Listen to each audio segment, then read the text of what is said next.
Hello, hello. Welcome to Women Thrive Unleashing the Power in Voices event.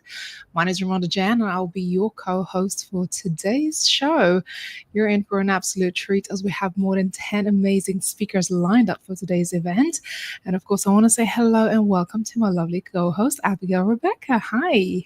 Hi, Ray. Hi, everyone. It's great to be here. And I can see so many of our speakers already in the green room waiting to come on. I can't wait to hear what they have to share with us today.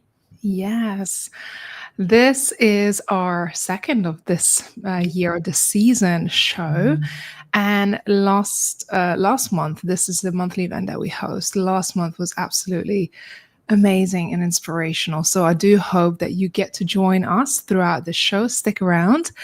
And if you're here to support someone, leave somebody's name in a chat. If you're here joining for the first time, let us know. Also, let us know where in the world you're joining us from, because our community is global. We are from all around the world. Myself, I'm tuning in today from Valencia, Spain, and my lovely co-host is joining us from Brighton in the UK. Sunny Brighton. Good to hear there's sun visiting the UK. Just at the very bottom, I think. Amazing. And so leave in a chat. Let us know where you're joining from. We're streaming on Facebook, LinkedIn, YouTube, and other channels. And if you feel inspired, share it with others, because this is how we get to reach more people all around the world. I'm excited. Abigail, what do you think today's theme is going to be about? Because every time we have unintentional theme. Yes, this is interesting because there's always like a golden thread that connects all of our speakers. I don't know. I mean, definitely empowerment, breaking free of limiting beliefs and for sure, courage and bravery, because I do know this for sure. Our speakers all have their own story, and one that they share so powerfully on this stage about overcoming adversity and stepping into their version of themselves, that they've maybe always wanted to be, or that they've had to overcome something to, really create something very special in their lives. And of course, it's going to be very, very inspirational. So I'm really excited to hear what everyone has to share today, and so excited to be here with you as well today, Ramonda. Yeah, likewise. I'm looking forward to all of our inspirational speakers. We're coming to an end of our selection process at the Women Thrive Summit. So that means we nearly have a full lineup of speakers.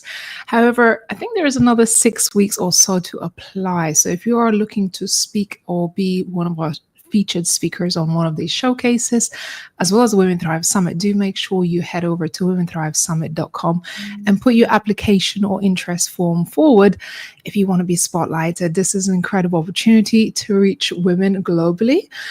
We reach women from all around the world that are in business and entrepreneurship, and from corporate to mindset to coaching to all kinds of things that our community is doing.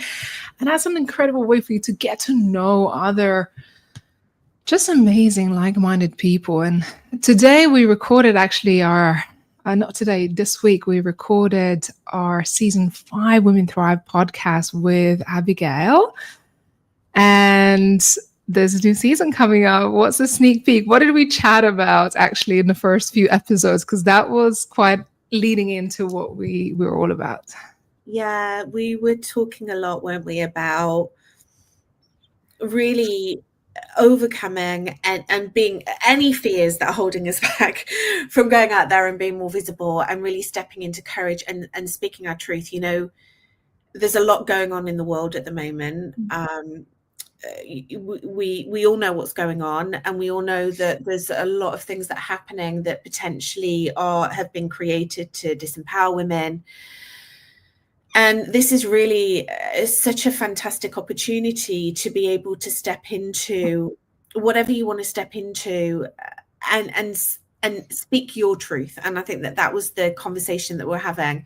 In fact, there's somebody that I can see in the chat here who I had a very amazing conversation with actually today, who I hope is going to be joining us as a wonderful Jewel.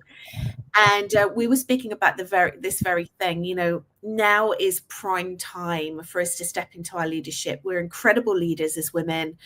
And now is the time to stop trying to compete with one another and stop trying to, be pitted against each other, and actually come together in collaboration. And I think this is such a shining example of that. Raimonda, this wonderful community that you have created and curated, and this wonderful platform for women to speak. We need to be able to step onto platforms like this that support women speaking on stages, and not be afraid to actually talk about what we really want to talk about, what's on our hearts, what we're standing for. And you will see today some incredible thought leaders who are doing just that. Yeah, I love it. I'm excited. There was something else we talked about, which was collaboration over competition. And not only, when we go out to shine a spotlight on our mission and our purpose, but knowing that you're stepping into a space which is supportive, and you're going to meet like-minded people who also think collaboration over competition. And that's what this community stands for. That's what these women who you're going to meet today stand for. Let's build bridges. Let's hold our hands together, go out there in a world. You may have similar mission to me.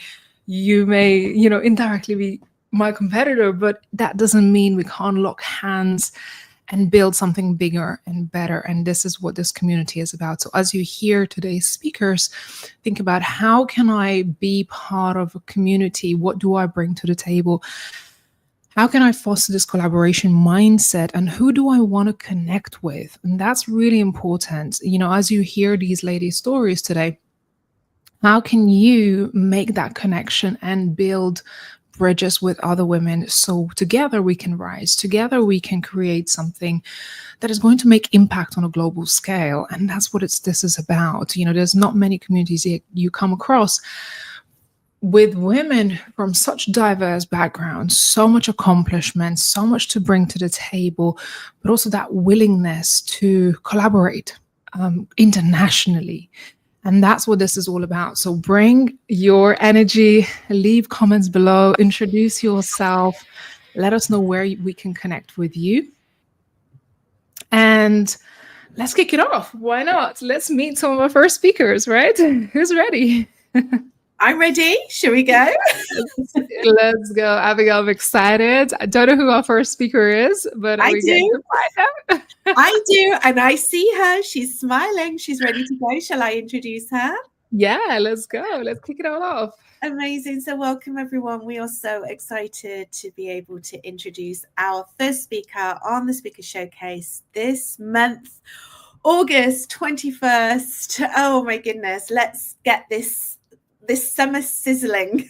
So I would love to introduce our very first speaker to the stage today. Her name is Dana S. Diaz. She is a fierce and fearless advocate for women who have felt trapped in lives that didn't feel like their own. Known as the Power Shifter, Dana has been featured on nearly 300 podcasts worldwide and speaks on stages and in summits to show women that they have the power to change their lives by changing their minds. Hi, Dana. Welcome to the stage today.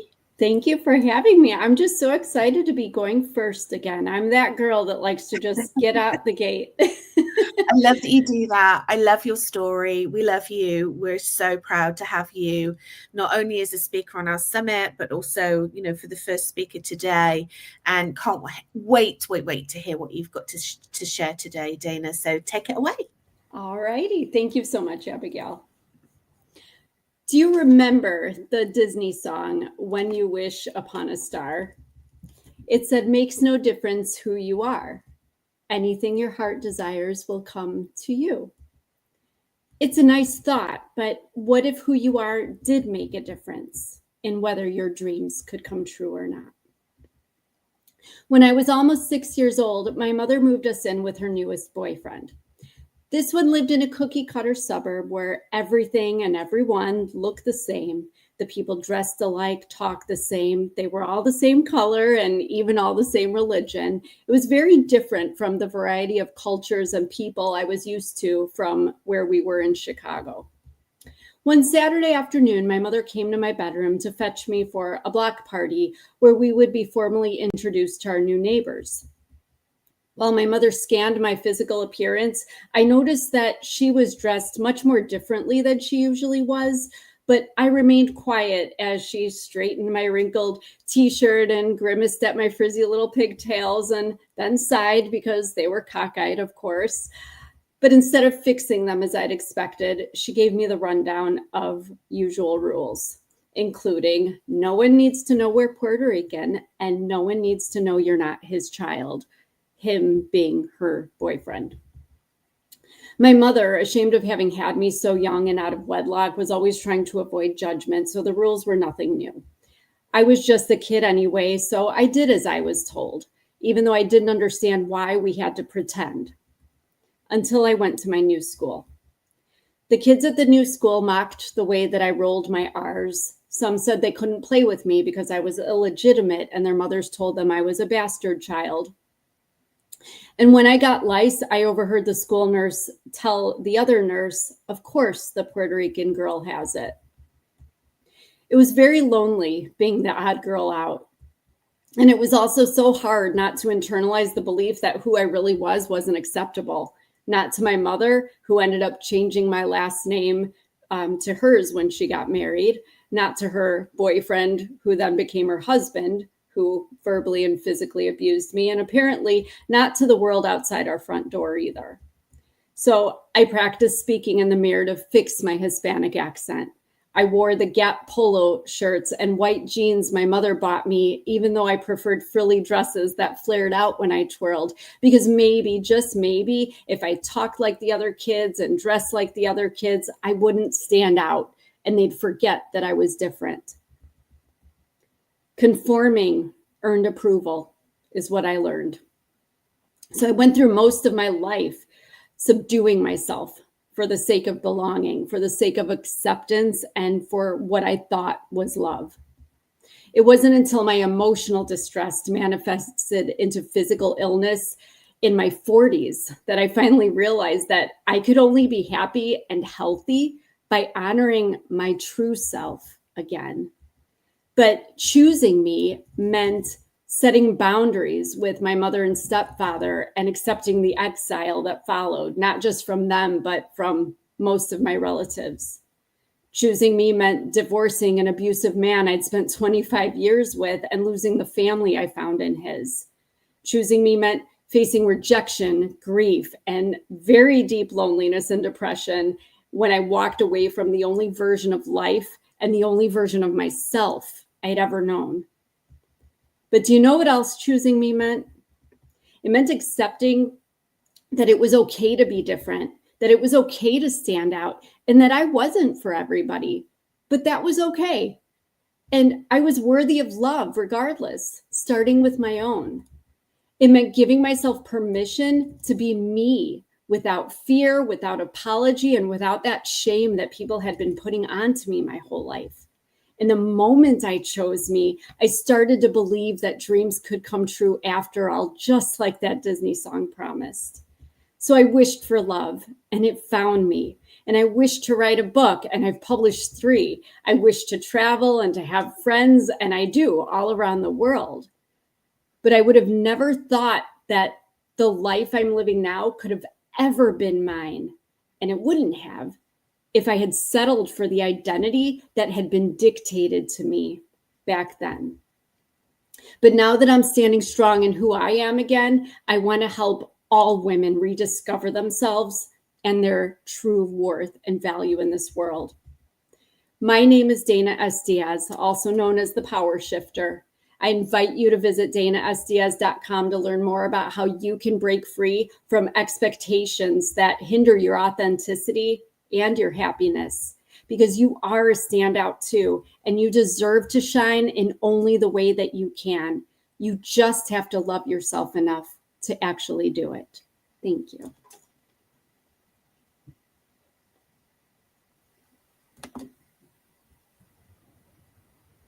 Dana, thank you so much for sharing, as always.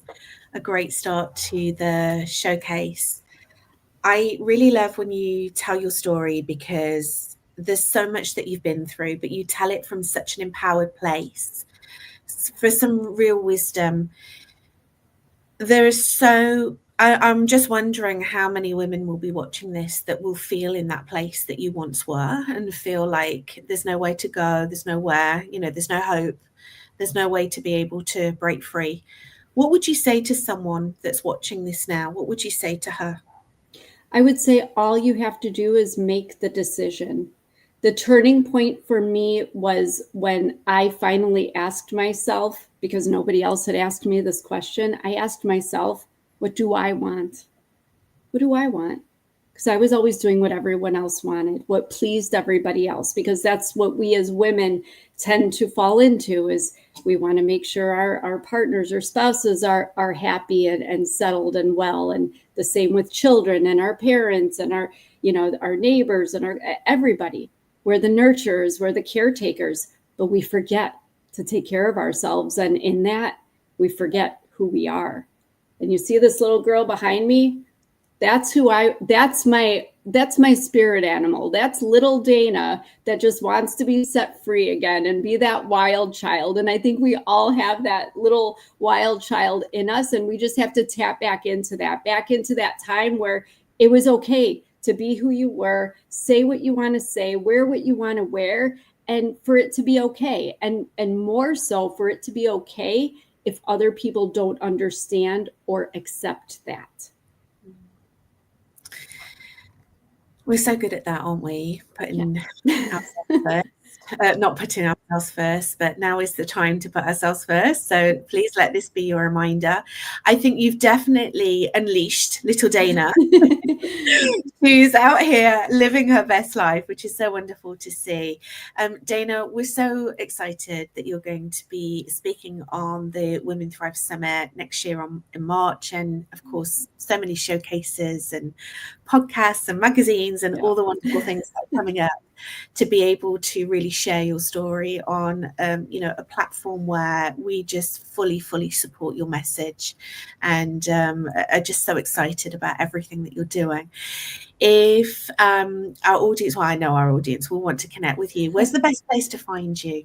I would say go to my website, danasdiaz.com. Links for all my socials are there. You can check out the blog and all the stuff and everything I have to offer, but mostly just know you're supported. I see you, I feel you, I've been you, but I'm here for you, most importantly.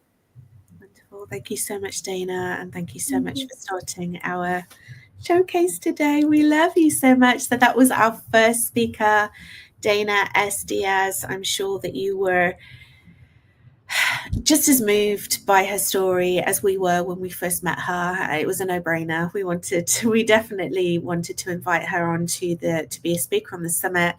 And please make sure that you go and connect with her and follow her on socials and connecting with her on her website. So we are moving on to our next speaker, and we're coming over to this side of the world, to good old Blighty, where we are. So I would love to introduce our next speaker. Her name is Annette Williams. She's a cognitive behavioral hypnotherapist, that's a mouthful for me, who specializes in helping professional women get the credit they deserve by unblocking their confidence to stand up and speak out. And boy, does she have a lot of experience about this. Annette's unique approach blends creative TV industry experience with bespoke therapeutic techniques, including hypnosis, to address issues like performance anxiety, public speaking fears, social anxiety, and phobias. Annette, welcome to the stage.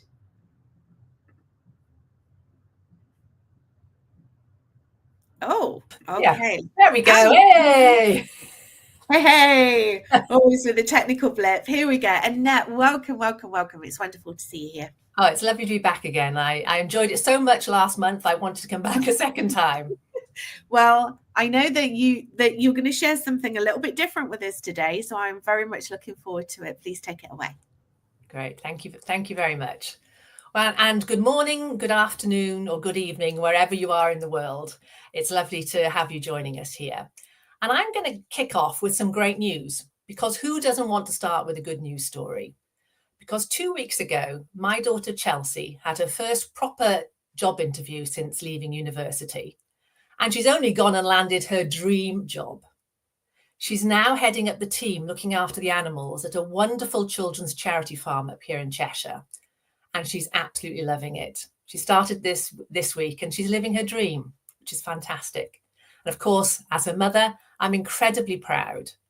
But I'm also delighted that her experience of job interviews has got off to such a fantastic start. Because it got me thinking that for many of us, interviews are not such a positive experience. In fact, for many people, interviews are their nemesis, the hurdle that trips them up and stops them from fulfilling their full potential. And I see this with so many of my hypnotherapy clients. And it's often the first experiences, because they're the ones that stick. It's like the emotional baggage we didn't pack, but still end up dragging around with us for years. So if you indulge me, I'd like to try something new. So if it's safe to do so, and definitely not if you're driving, I'd like you just to close your eyes. And let's take a deep breath in through the nose. And then gently relax your mouth and just exhale, letting go, drawing your attention inwards, noticing any areas of tension in your body and just letting go. And now take yourself back to a time when you've interviewed for a job. Use all of your senses and your imagination to really step back into those shoes. Go back and revisit that experience. And as you do that, start to notice, is anything changing in your body? Is your heart rate increasing or your breathing getting more shallow? What emotions is this stirring up? Any new areas of tension? And now consider whether this interview experience was a positive one or one you'd rather forget. Now just let that image fade, but keep your eyes closed for a moment and ask yourself, is that belief about interviews still valid? Or is it an old story that needs rewriting? Okay, you can open your eyes now. Thanks for doing that with me. Now, obviously, you can't share your experience with me, so I will share my interview experience with you. So let's rewind to 1987. I'm a young, fresh-faced, enthusiastic TV researcher, eager to get my big break in London. And I'm invited for an interview for an exciting new TV format. I'm very excited about this, want to make a fantastic impression, so I borrow a suit from my sister. Air Force blue, cashmere, huge shoulder pads, and I'm prepared and ready. Well, I thought I was ready until I walked into the interview. Suddenly, all of my ideas and preparation vanished. I didn't sound or even look like me. I swear at one moment I left my body and hovered above this scene unfolding beneath me, watching the carnage like car crash TV you can't switch away from. It was humiliating. I floundered, I stumbled. I couldn't wait to get out of there. And even now, 38 years later, that experience still makes me wince. But that was also a turning point for me. And it taught me something vital, because from that interview onwards, I never again tried to be somebody I wasn't in an interview. Because interviews aren't about molding yourself into what you think someone wants. They're about showing up as you and the best version of you, not some knockoff somebody else.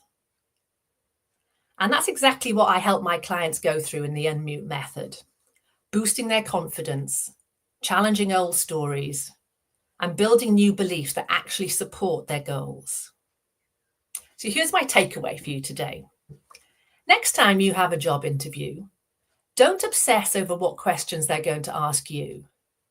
Instead, ask yourself, what do I want them to know about me What impression do I want to leave?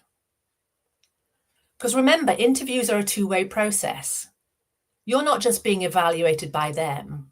You're also considering whether they're the right fit for you. And some jobs you'll get and some you won't. But none of them are worth shrinking yourself for. So my advice, show up fully, speak your truth, and share your value. Because the best interview strategy is simple. Be yourself, but on purpose. And good luck. Thank you for listening.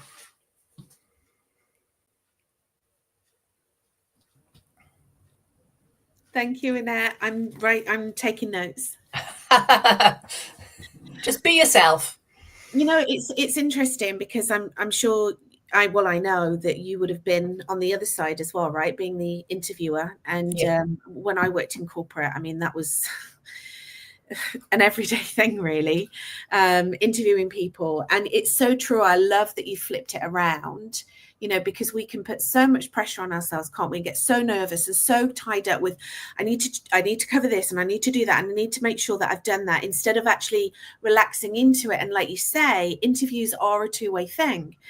You know, I always say you're being interviewed, but also you're interviewing that company, because it's like, okay, do I feel aligned to, you know, to this corporation? Is this somewhere that I want to work? So I love that you've reframed that.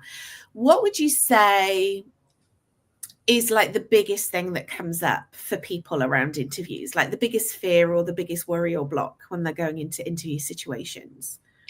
I think a lot of people do try to second guess and doubt themselves. They're trying to. They see the interview as a performance that they have to get right somehow. And really, that is just a stage of the process to go through to, you know, as to whether the job is right for you. They focus too much on the interview without necessarily considering their skill set and their expertise and whether that's a right fit. And if you have all the other pieces of the jigsaw in place and the interview is the final piece, that's a lot easier than starting with the interview and you haven't thought holistically around the whole thing. So I think people build up interviews too much in their own mind. I know they are stressful situations. I have absolutely sat both sides of the table. But if you put pressure on any form, it is going to change shape. And that's where it takes the courage and the confidence to know who you are. I mean, I will never forget that interview. I write about it in more detail in the book that I'm writing, because it left such a lasting impression on me. It was horrible. But from that point on, I was always myself. I didn't get every job. I didn't expect it to be a miracle, you know, but I was myself. I could live with the results and the outcome if I didn't get the job. But if I did get the job, I knew that it was the right job for me. So sometimes you have to learn a lesson a really hard way. And I'm glad my daughter didn't have that experience. But, you know, who's to say that might come later on in her career? But they stick. Bad memories hang around and can taint your willingness to put yourself out there and try again. Yeah. And then what you're quite rightly saying is that it's then your decision, right? To allow that to then affect you for, you know, the rest of your life, the rest of your career. If you're like, right, okay, this is a learn. I know what to do differently now. And serious question. I mean, would you still do the shoulder pads, or is that something? I love the 80s. You know, I did love the 80s. Yeah, probably. I mean, it was a lovely suit. It just wasn't me. But I tried. You know, the internet didn't exist back then. I didn't know. I couldn't Google and find out what people wore. I did the best I could, and I looked great. Not for a completely different job. I love it. I love a good shoulder pad. Personally, I love it, and I think you'd rock it. Annette, it's been wonderful getting to know you over the last few months now. Where can people find you? Where can people follow you? Where do you hang out the most online? Well, the best place to find out more about myself, you know, and what I do is my website, which is silverbrookhypnotherapy.co.uk. And then I'm Silverbrook Hypnotherapy everywhere else, you know, LinkedIn and Facebook are probably the best. I'm I'm trying hard with Instagram. It's getting there, but yeah, the website is the best place, and then hopefully we can connect. I'd love to connect. I love the fact that this community is on a global scale. That's so exciting to be part of. Fantastic. Thank you so much, Jeanette, for coming on and sharing your story. Pleasure. And I love the way that you tell your stories. It's just fantastic. Thank you so much, Jeanette. So that was Annette Williams, who was our second speaker on our showcase today. I hope that you're enjoying what our speakers are sharing with you today. Two very different talks, and that's one thing to really expect. Whenever you watch an event that is hosted by Women Thrive, one of the things that we're most proud of is the diversity of our community. Women from different backgrounds, ethnicities, cultures, different ages, different stages within their business, and different stages within their speaking career, which means that you will always get a different take, a different point of view, and definitely a different personal story that is here to inspire you. So we hope that you're enjoying our showcase today. Please make sure that you show lots and lots of love to our speakers in the comments, because when you can share your energy and your comments in the chat, then our speakers will be able to receive that. And it's so important, you know, when you're here speaking on stage, not really being able to see you, our audience, but being able to feel your love and see your love. It's very, very important to all of our speakers. So before we invite on our next speaker, I just want to invite on my wonderful co-host and the founder and CEO of Women Thrive Media, Ramonda Jan.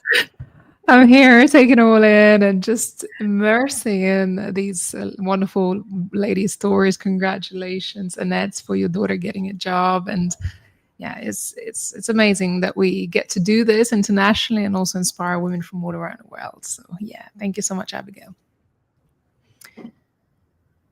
So are we ready? We're going to bring on our next speaker. If you are here, let us know where you're watching from. I am excited to see you in the comments and which platform you're watching on right now. So we have a few more speakers lined up, and I hope you stick around and enjoy the content of today's show. Now, our next lovely speaker that I want to invite is Jennifer D. McLean, who is a certified life and leadership coach and the founder of a Mission Inspire LLC. With over 2 decades of experience in nonprofit leadership and organizational development, she equips women and mission-driven professionals to lead with clarity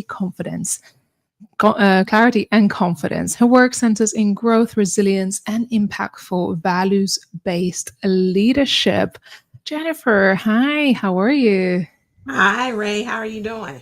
It's good to I'm see great. you. Where are you joining from today? I am in Chicago, Chi-Town. Yay, amazing. I'm looking forward to hearing a little bit about your story and what you do. And then I'll be back at the end to just pick up a conversation and see how we get on. So the mic is all yours. All right. Thank you. All right. I will just get started. Good morning, good afternoon, good evening for wherever you are in the world today.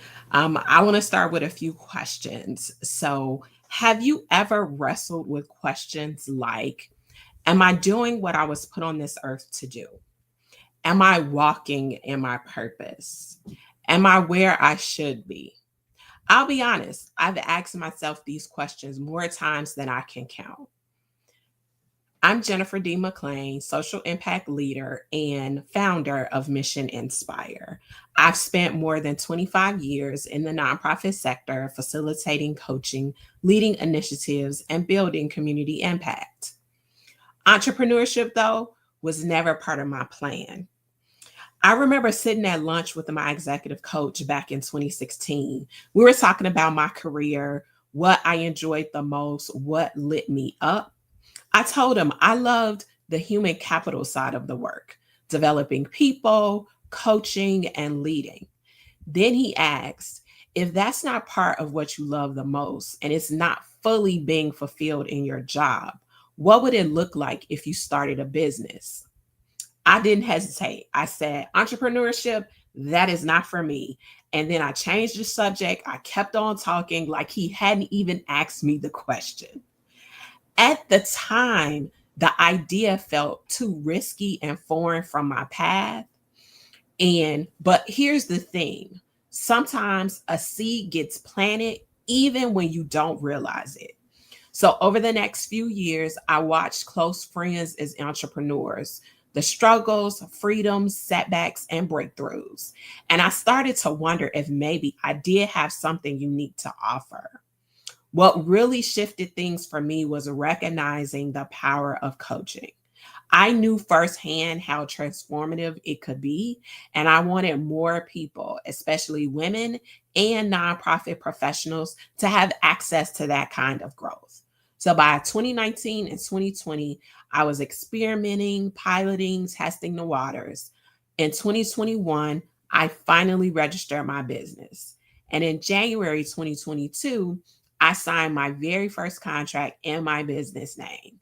That's the moment I count as the true beginning of Mission Inspire. And here's what I've discovered since then. Entrepreneurship will stretch you in ways you don't expect. Honestly, so has my current leadership role, the first where I manage people leaders. I don't directly own the work, but I'm responsible for everything. That weight is real. And some days it's nerve-wracking. Some days I wonder if I'm guiding my team well enough. Other days I surprise myself with leadership and strength I didn't know I had. Leadership has a way of showing you both your doubts and your growth at the same time. In both leadership and business, I've learned you don't always feel ready. You second guess, you compare, you wonder if you're really walking in your purpose. Clarity does not come first. It comes from taking action.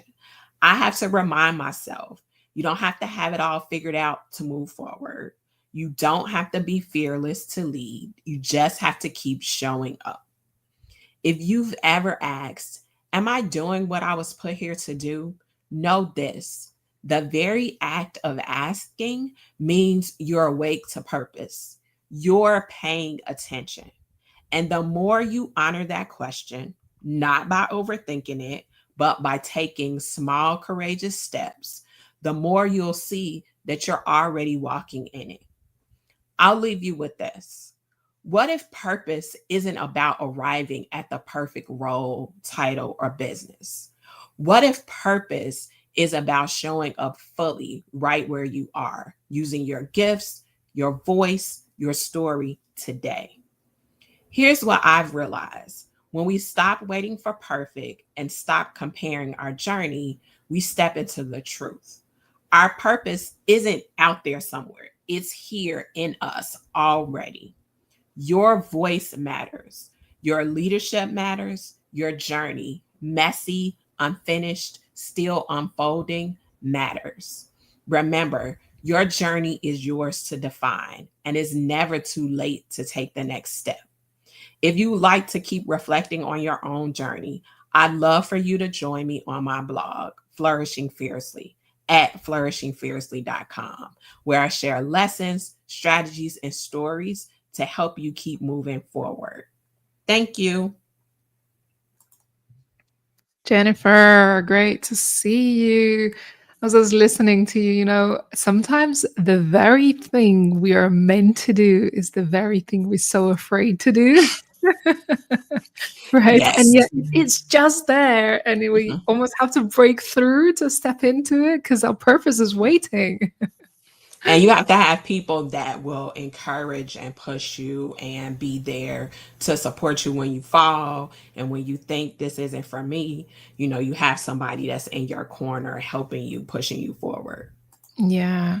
What advice would you give? And I loved your encouragement today, and just knowing that leadership is going to stretch you and stepping into kind of self-leadership, because I think a lot of women, I guess, don't see themselves as leaders, right? That is true. That is true. I still sometimes don't see myself as a leader, but it took a while to walk in that. And, the advice I would have for people is getting a circle of people that can support you and help you grow.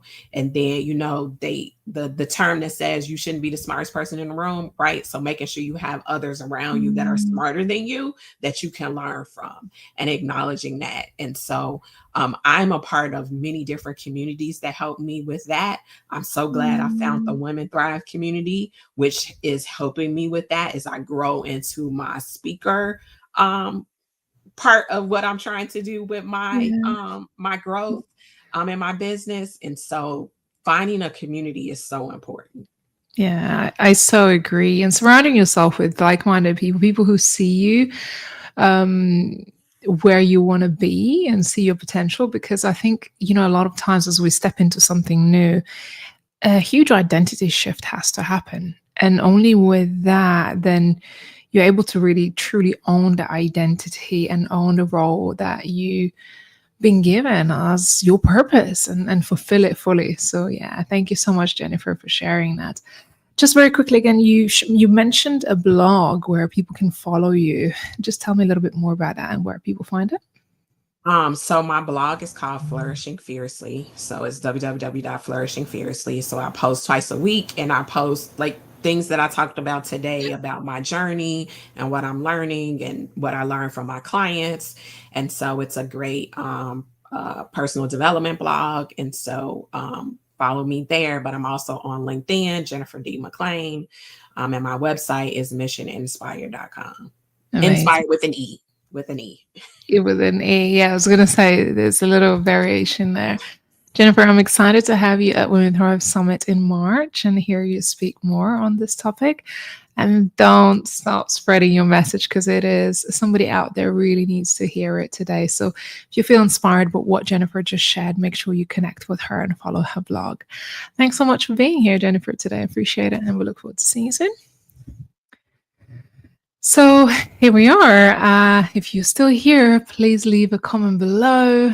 Let us know how you're enjoying this. And again, just another reminder for you, if you're finding some of these conversations inspiring, if you find that you can relate to some of the women's stories, have a think, how could I reach out to these ladies? Because they're all open, their DMs, their social media is open for you. They share their handles.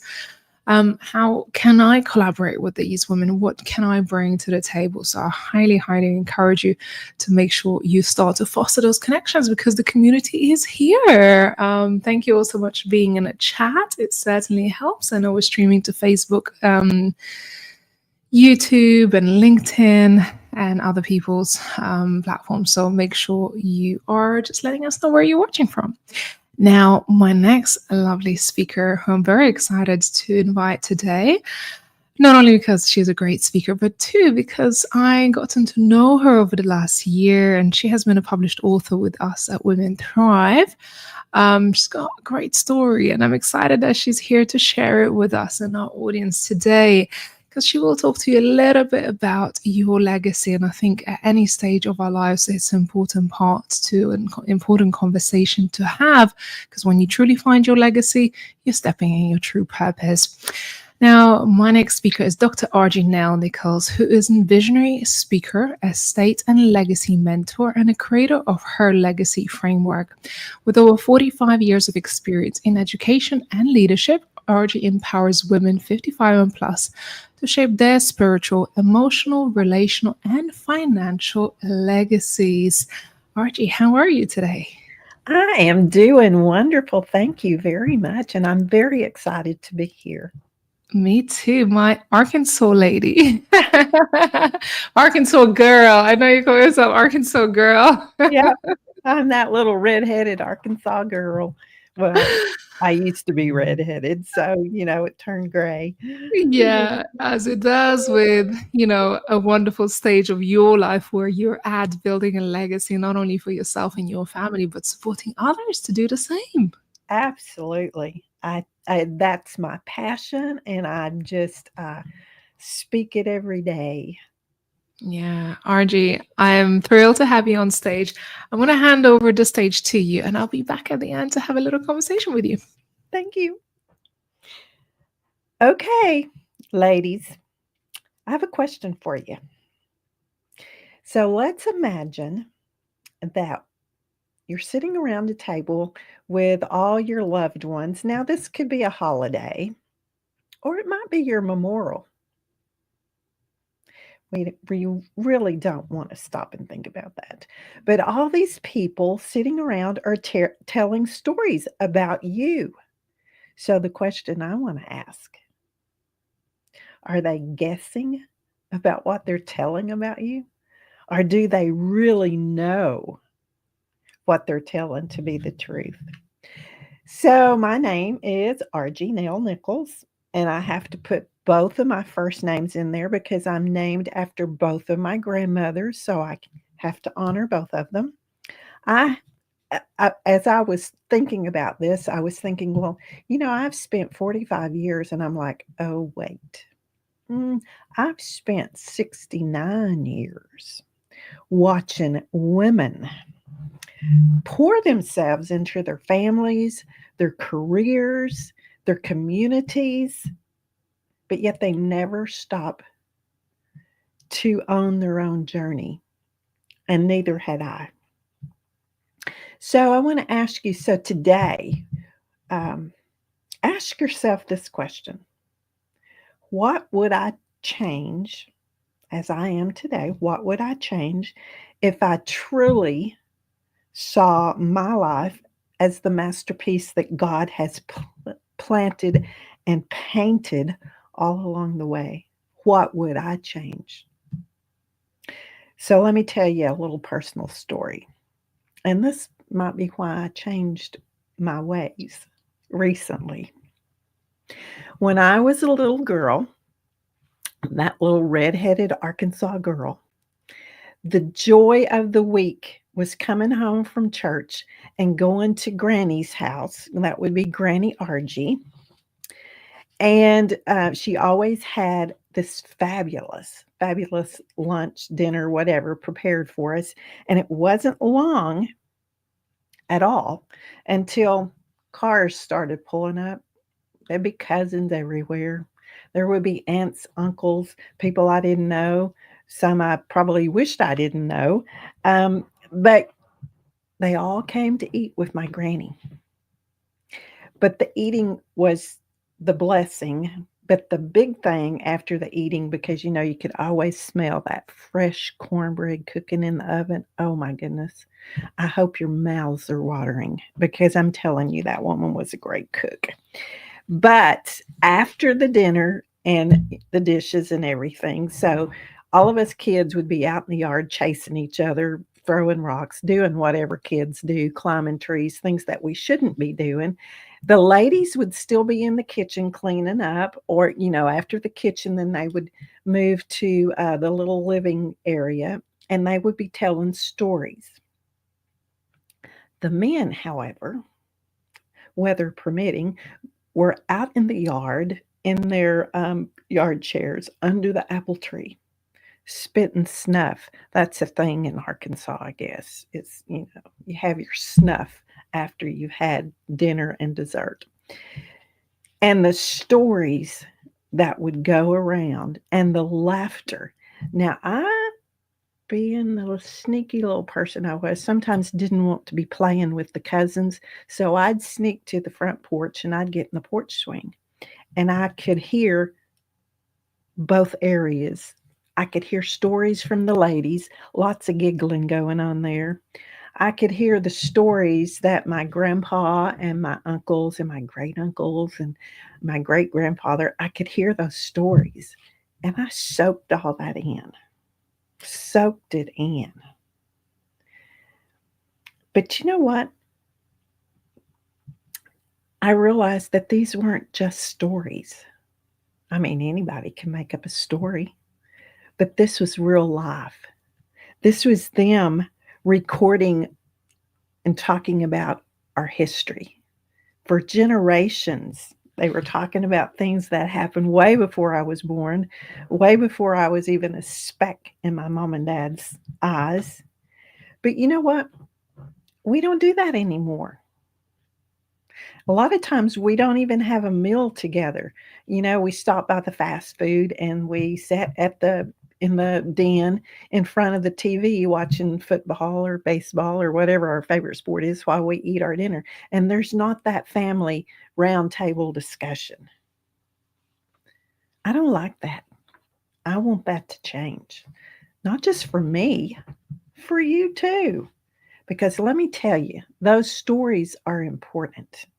And if you have to be that little redheaded girl that sneaks around to hear those stories, then do it and record them, write them down. So, who am I really? I am the founder of Her Life Legacy.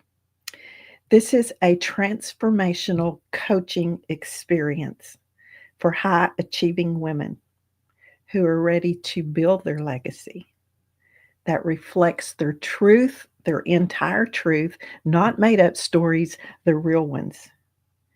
And, legacy is not just about net worth. To me, those stories are more important than all the money in the world, all the silver, all the gold, all the diamonds.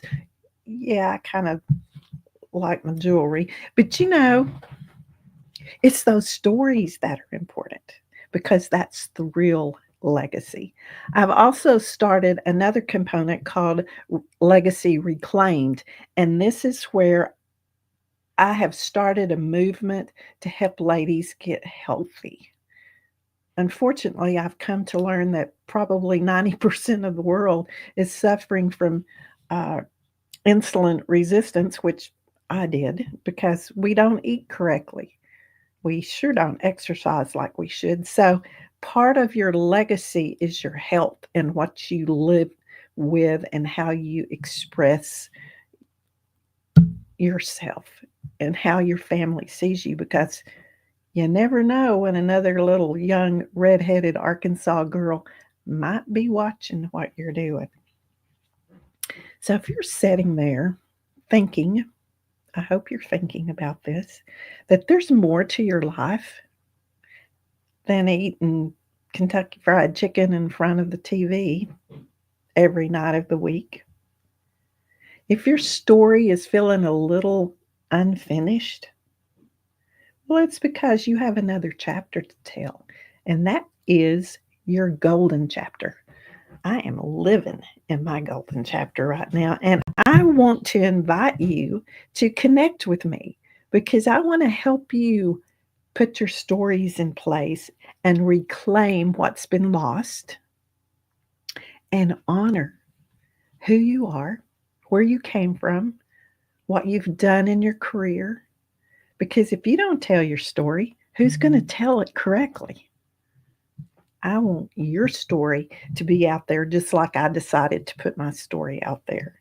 So you can follow me.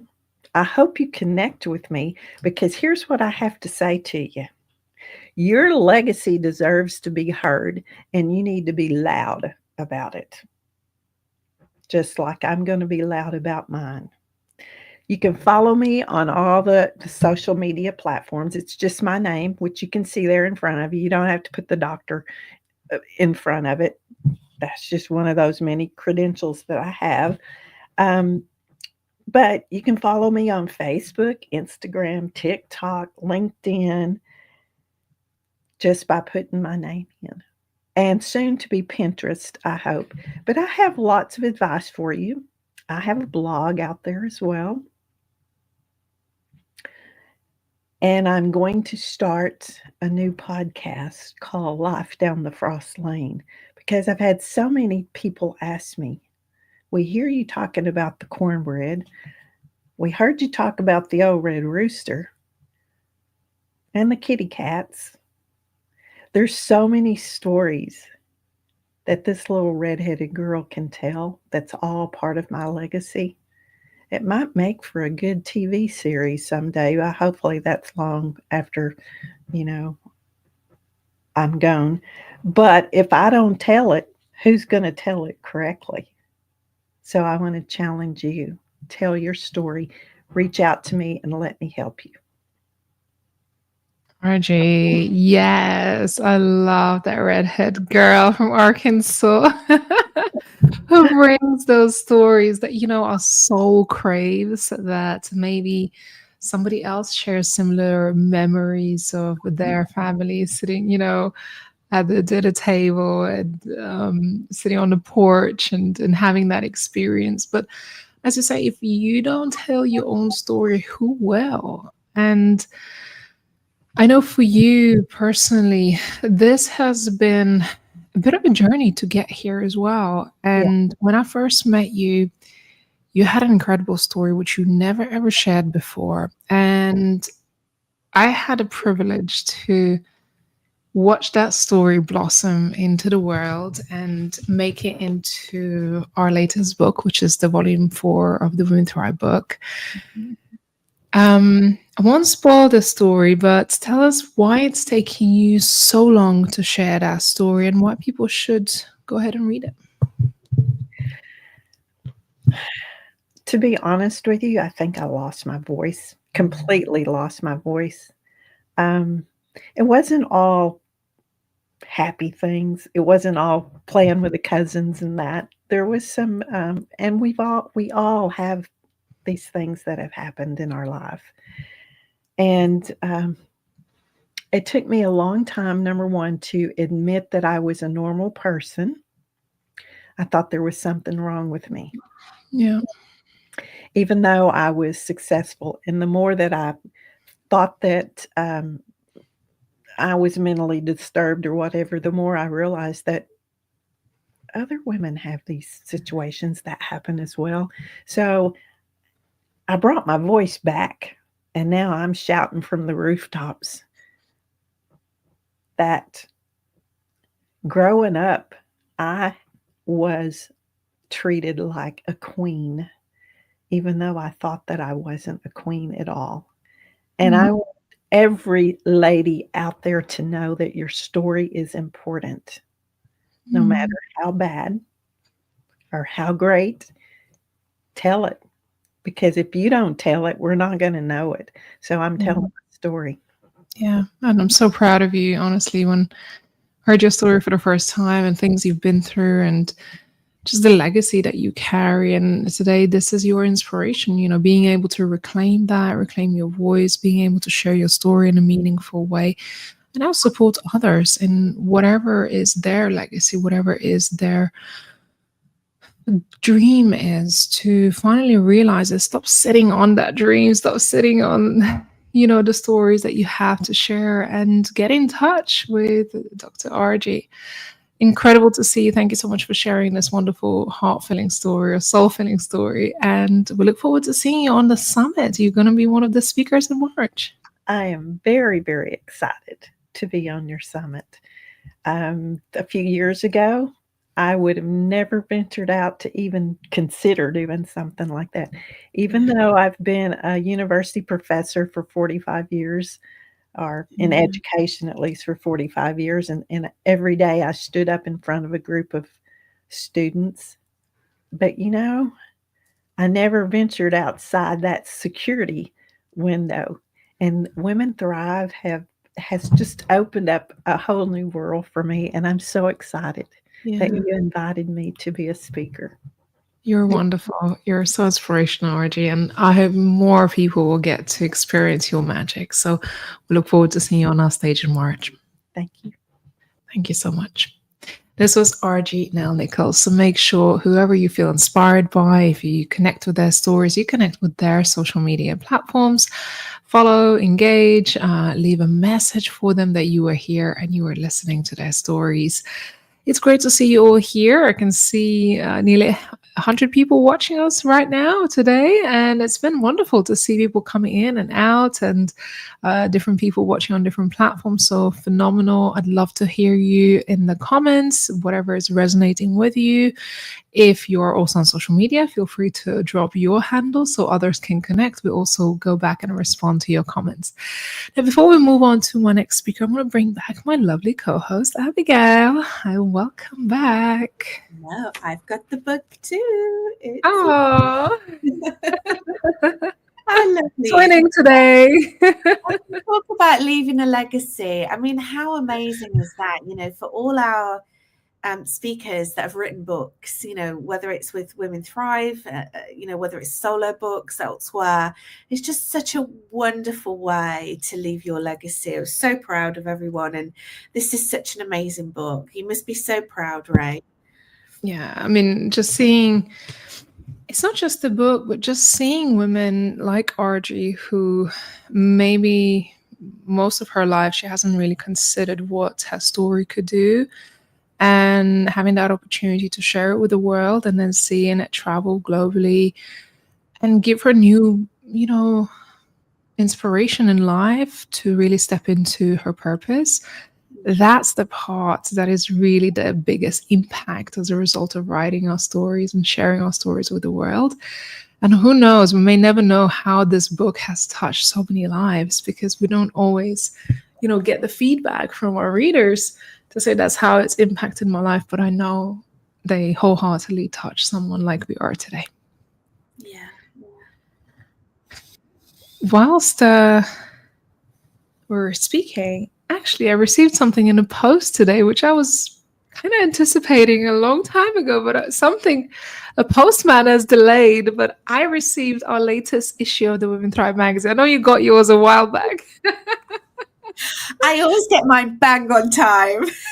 Yeah, because you're in the UK and it's like the first delivery, but I'm in Spain and sometimes our post is not very, especially in summer when people holiday. So I'm excited because our magazine has been hitting a lot of incredible milestones, which I shared today in our social media channels. So I want to share a little bit about that. So exciting, please. Honestly, I was so excited to see that post. I've been telling everyone. Honestly, it's been we've been building up to it. I had a meeting with our distribution partners in spring, and we've been planning on putting out our magazine into newsstands and different locations. And today I received a picture from our magazine being in the BBC studios in the television centre in London, which means it's a home for not only the BBC, but many other advertising agencies and media companies.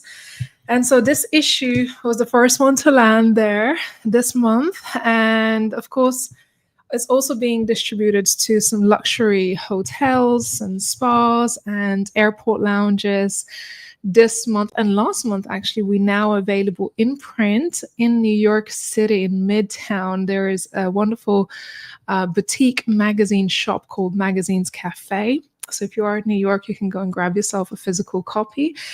But keep an eye out for an email this weekend and actually we could open our giveaway early because we're looking to distribute our magazine even further out of field. So if you're looking to subscribe to our magazine in print, it's filled with wonderful stories of women from all around the world, and some of our speakers will be featured in there this year. If you subscribe for an annual subscription, we're doing a giveaway for this entire week. So we're going to be giving away a potential feature in the magazine or a potential feature in a brand new podcast season. So you get to actually feature your story and share your story on our stage, or a 1-hour coaching around visibility and personal branding. So this is a wonderful giveaway that we're doing. So if you subscribe to an annual subscription of the Women Thrive magazine this month until the end of the month, you're going to be entered into a prize giveaway. So make sure you get yourself your copies. This is a special edition of the Women Thrive magazine, and Abigail is on there as well. And yeah, I'm excited about this giveaway, not only because we get to share your stories on our platform, but I know that our magazine has got some really incredible milestones to hit this year. So that's a little plug and exciting share from me. How are you enjoying the magazines, Abigail? I'm loving the magazine. As you can see, I'm quite the collector. I mean, literally, they're next to me every single day. In fact, when we did our recent retreat in Valencia in June, and we're doing another one next year, by the way, Dr. 𝐔𝐬𝐬𝐿𝐴𝐻 James was there, and I said to her, I said, look, I've met her before, obviously, but I was like, I feel like I'm meeting a celebrity. I said, because literally I look at your face every single day, because she's always on the top of my pile of magazines that are by my desk. So I love it. I love it. I feel like I'm like Taylor Swift doing the new album announcement. Holding this up, doing some Easter eggs. But what a wonderful giveaway. That is amazing. Get yourself in that and do a coaching session. Fantastic. Yeah, I thought, back to school, back to new season. Let's do something fun. We want to get our magazine out into many more people's hands. And honestly, just by your support and contributions, subscriptions, readership, we're able to go further afield and get our magazine to all these wonderful places. It does cost us to distribute, but if it means reaching the right people and reaching the women who need these stories, I've been invested in this magazine since 21. It's going to be 5 years very soon. And it started with seed of an idea. And here we are nearly 5 years later, seeing the successes that's starting to come through. And I'm just really proud of it. That's amazing. That's a sign as well, because it's 21 today. It's the 21st today. Yeah. So there's something wonderful brewing.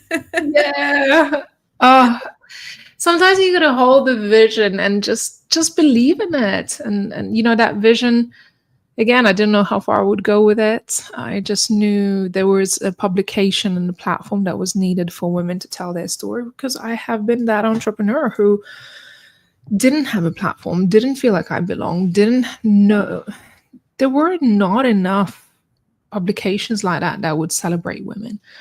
And that's what I've created a platform where we can all have a voice and share a message. So that's the whole purpose behind it. So that's it from me. I'll hand it over back to you, Abigail, to introduce our next speaker. Yeah, we're halfway through. Can you believe it? More than halfway through our wonderful August showcase 21 today. I would love to introduce our next speaker to the stage. Her name is Dr. Meg Gibson, and she is a personal branding strategist, leadership development expert, and transformation. 21 today. Over 25 years of experience helping professional women step into their full visibility and power. She is the founder and CEO of the True Choices Consulting LLC, where she empowers mid to senior level leaders to align their voice, values, and vision to create bold, authentic brands that drive influence and impact. Welcome, Dr. Meg. I'm trying to, can you hear me? Yes, we can hear you. Okay, good. Amazing. I know you've got a new laptop. I can't hear you for some reason. Oh, you can't hear me? No, okay, technology is not loving me this week. Dr. Meg has been having some technical problems, but we're all good. We're good to go. Take it away, Dr. Let me try one thing. Okay. My apologies. Let me see if I can make some magic work. I don't know how, but I'm going to try. Is this better? How do I? Yes, we can hear you. We can hear you. We're good to go. Off you go. You can hear me, but I can't hear you. It's okay. Take the stage. Off we go. This is the craziest thing. Let me see. I don't know why I can't hear you. So what I'll do is I'll just go. Now I can't see you, Abigail.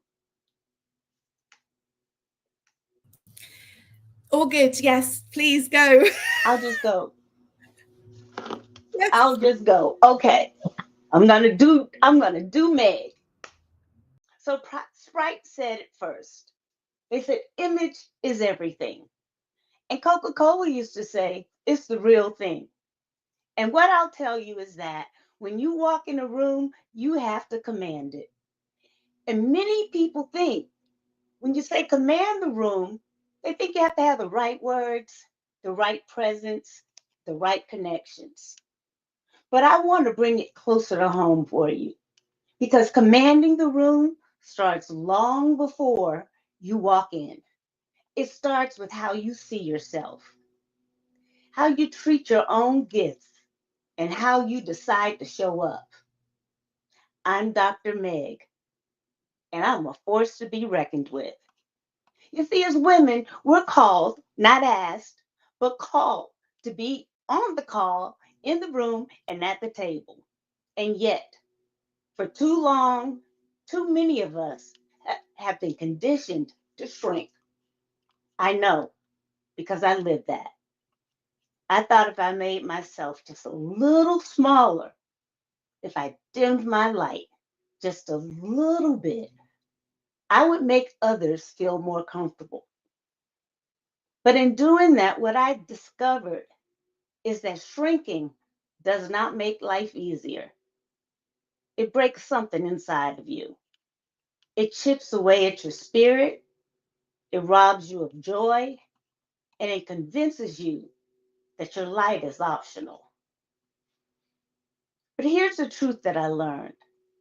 My light was going to shine regardless of how I tried to dim it, because no title, no opinion, no room could take away what was already inside of me.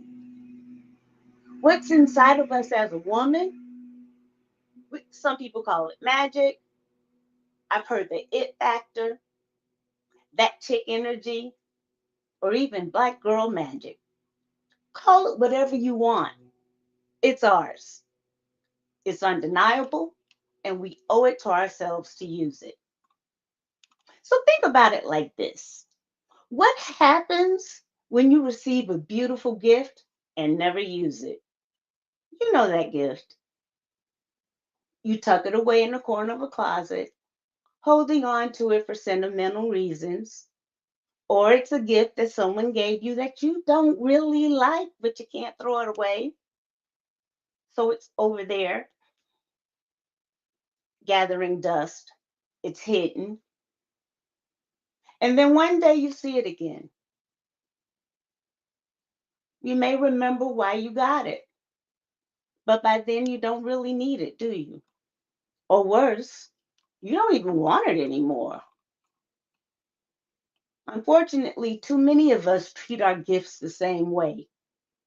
We hide them, we downplay them, we push them to the side because of fear, comparison, or even doubt. But a gift unused just isn't wasted, it's dishonored. So today, I'm asking you to take time with yourself. Uncover your gift, love on it, nurture it, fully embrace it, and then make the decision, the unapologetic decision to embrace the greatest gift of all, the gift of you. Now, some of you probably thought I was going to tell you about a new skill you need to learn, a strategy to master, or a secret formula for success. But here's the surprise. You are the strategy. You are the secret. You are the gift. So it's time right now, not tomorrow, not when you say you're feeling ready, but now. Time to embrace you, love you, excite you, and most importantly, be you. Because what is at this moment in this room, look around you, the room you're sitting in, and this world right now that's missing is you. Dr. Meg is letting you know right now, may your life be forever changed. Thank you. I'm Thank going you to so cut on much. Facebook, and then I can hear you if I open up Facebook, Okay. Thank you so much, and I Dr. can answer Meg. you. Okay, thank you so much. I don't know if there's going to be any back. As soon as I figure out. Okay, let me just, I I don't want You know, to, yesterday I told you. I don't want to mute Dr. Meg. Because there's a few things that I wanted to say about Dr. Meg. I know so just to let you know that Dr. Meg is having some technical problems at the moment. She's got a new laptop, and she has problem solved like a trooper, because she was struggling to get on to the live today, and she practiced what she preaches. Okay, so there was a problem, and she solved it, and she's on, and she can't hear me on here. She can probably hear me on Facebook now, but there is going to be a bit of an echo if we do it on Facebook. So I am going to ask you a question, Dr. Meg. If you can hear, fantastic. There might be a bit of a delay as well. But we are just so wonderful. We are just so honoured and privileged to have Dr. Meg on our stage. She joined us this year actually, on the Women Thrive Summit, as someone who came and watched and just showed up. And she was such a wonderful cheerleader. And I remember the last day of our summit, we invited Dr. Meg to come and speak, to share her experiences. And I remember when she was speaking, I was like, if this woman does not put herself forward and be a speaker on our stage for next year, then I am going to personally go around and knock on her door and get her to come and be a speaker, because she's just so amazing. So I think that there might be a bit of a delay, actually, Dr. Meg, listening to me on Facebook. Yeah, there is a delay. She's laughing at my joke now. So it might be a little bit difficult for me to ask a question for her. But Dr. Meg, I just wanted to say, it's just been such an honor to have you on our stage. And if anyone wants to find Dr. Meg, her website is maketruechoices.com, and you can also follow her on social media as well under that handle. Dr. Meg, thank you so much for being such a wonderful speaker, such a wonderful part of our community. We love you. We love to hear you speak. I'm so sorry that you can't hear me and there's a delay on Facebook. But next time you speak, everything will work completely perfectly and everything will go to plan. And that's what makes a good speaker. Always be prepared for things that show up. Always be prepared. It makes a fantastic speaker and a wonderful, resilient human being. So Meg, I'm so sorry for muting you. I'm so sorry. I never, ever, ever want to mute you because we love you so much, but you understand why. Sending you lots and lots of love. So that was Dr. Meg. Please go and follow her on social media. Go and check out her website. I really love what she speaks about, really stepping into that gift. There is a gift that has been given to you. There's a gift that's been chosen for you. And it's for you to share that gift with the world. I really hope that Dr. Meg has inspired you today, because she inspires us every single day. Okay, so we are going to move on very swiftly to our next speaker. I had the absolute privilege of recording a podcast interview with her a few days ago now, and we had so much fun and had such amazing conversation. And for me, there were so many aha moments. I really love what she talks about and how she really supports women at a very significant stage within their life as in personal life, but also within their professional life. So her name is Alexa Stark. She is a re-entry strategist and leadership expert who's redefining how companies support working moms or mums, dependent on where you are in the world. She is the founder of Executive Moms and creator of the Re-Entry Blueprint workshop. She equips organizations through that workshop. She equips organizations to turn the most fragile career moment, maternity leave re-entry, into one of retention, loyalty, and leadership. She's a published author. She's a speaker, and she is the mum of the most adorable toddlers. Alexa blends raw storytelling with data-backed strategy to spark cultural change that lasts. Alexa, welcome to the stage.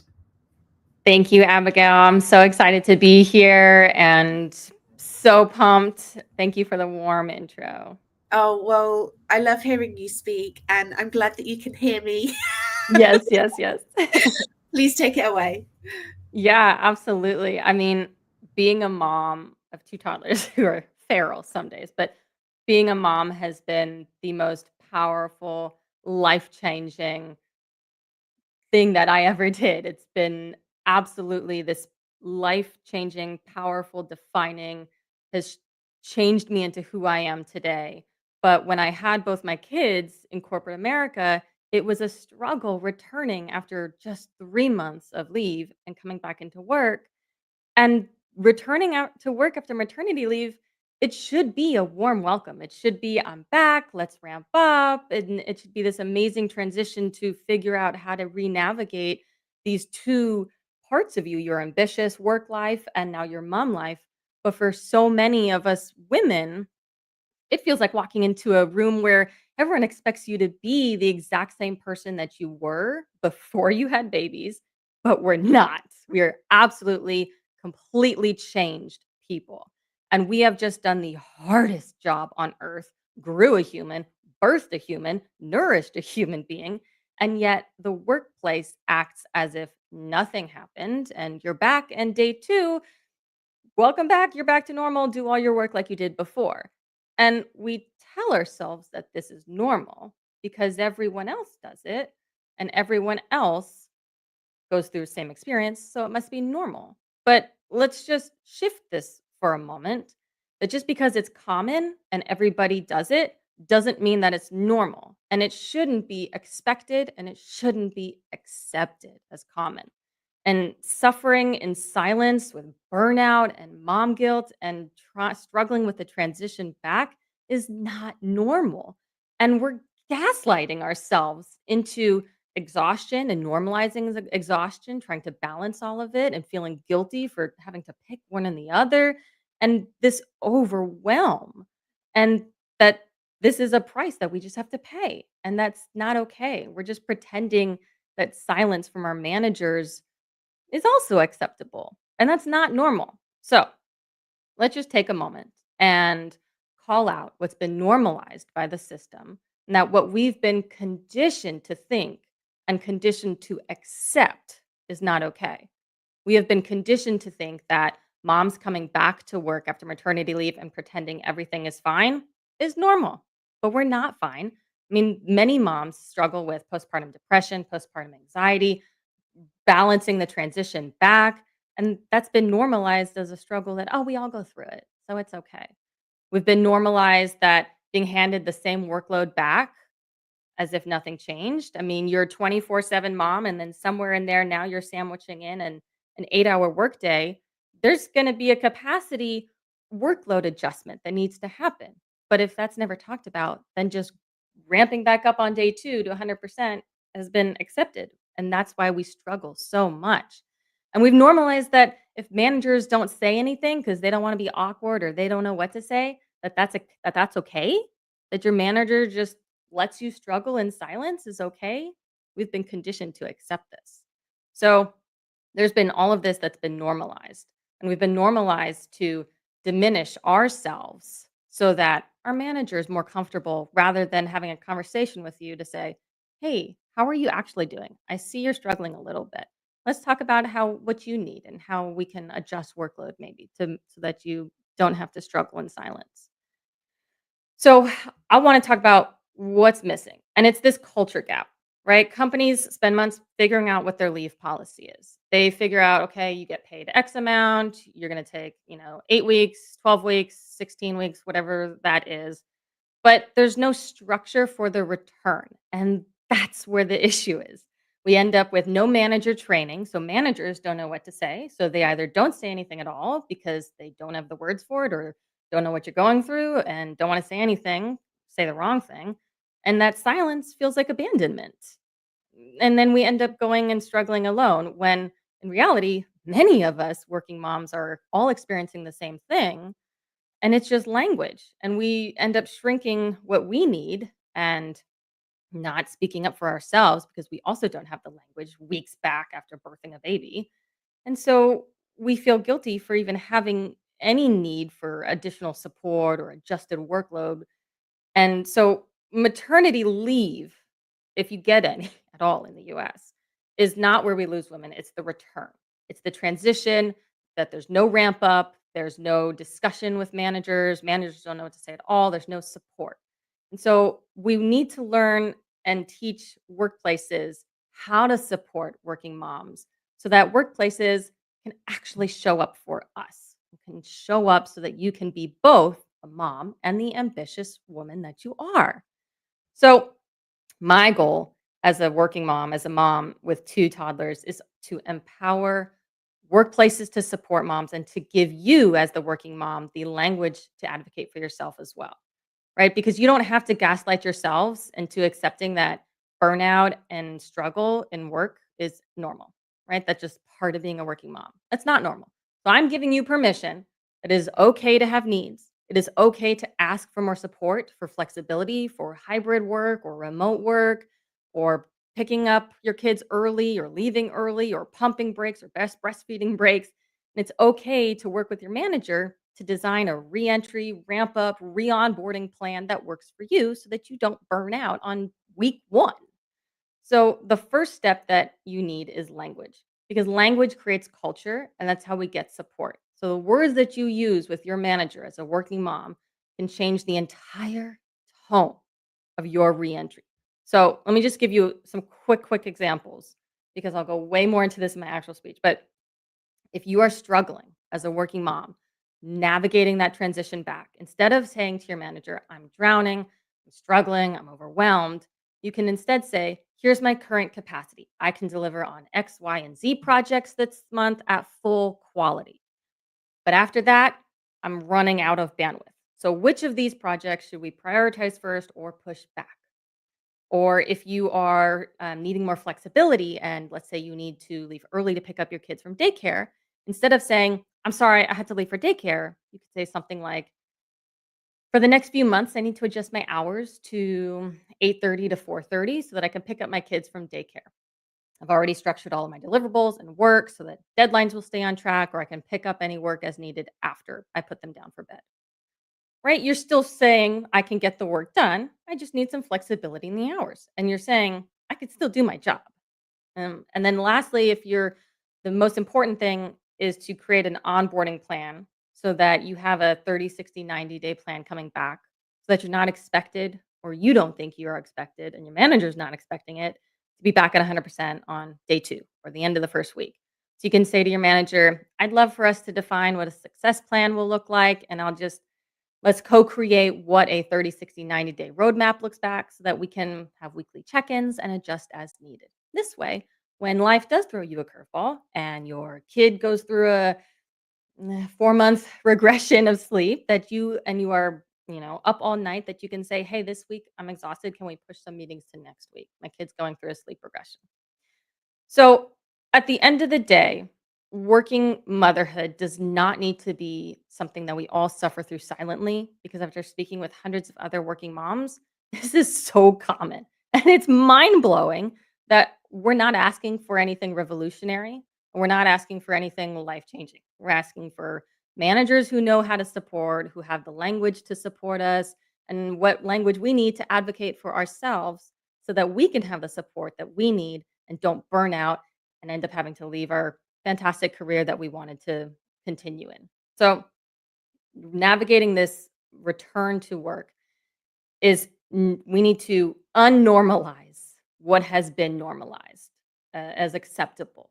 And this is my mission. This is the hill that I will live and breathe and die on, is reshaping workplaces to support working moms, changing workplaces so that working moms can feel seen and supported and empowered to be a mom all day, every day, and a mom at your job. So thank you very much. What a mission. What a mission. Alexa, thank you so much for sharing. What I really love, well, there's lots of things that I love about you, but I love what you stand for, but I also love what you were just talking about there about empowering ourselves through language. because very often we can be inclined to apologize for things, especially, if we feel that we are disrupting things, or things have changed, because I can imagine it can be very disruptive, for the person involved and for the organization.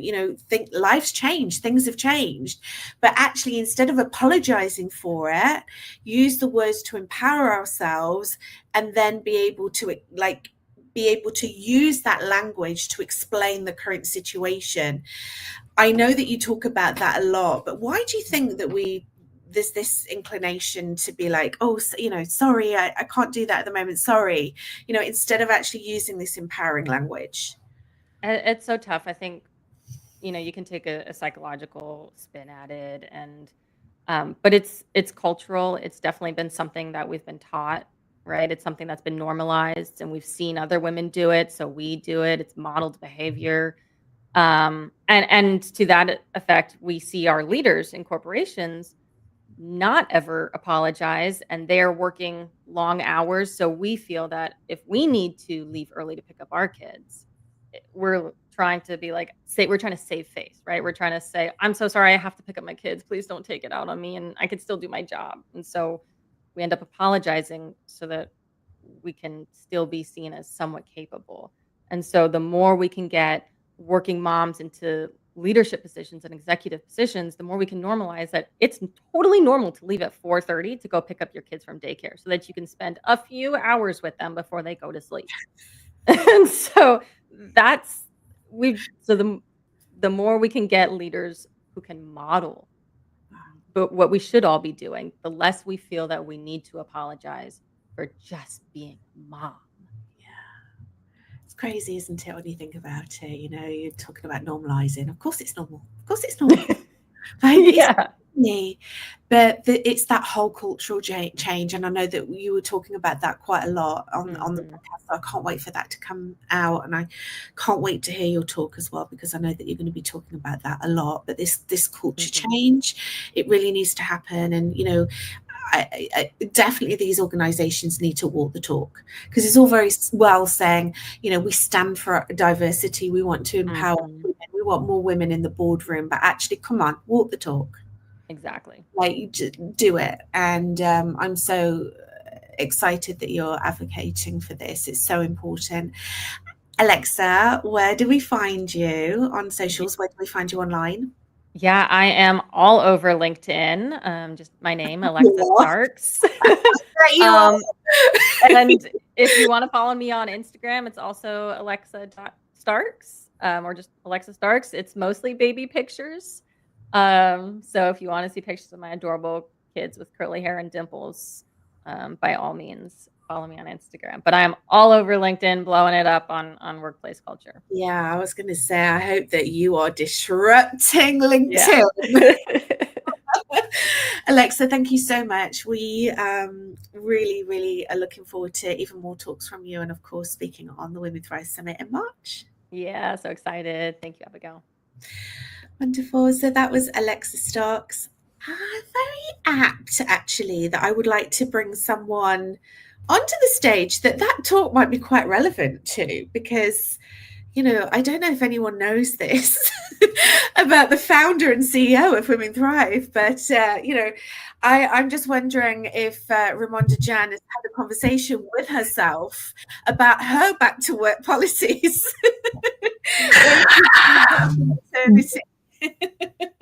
Our client today has ordered me at least a month off.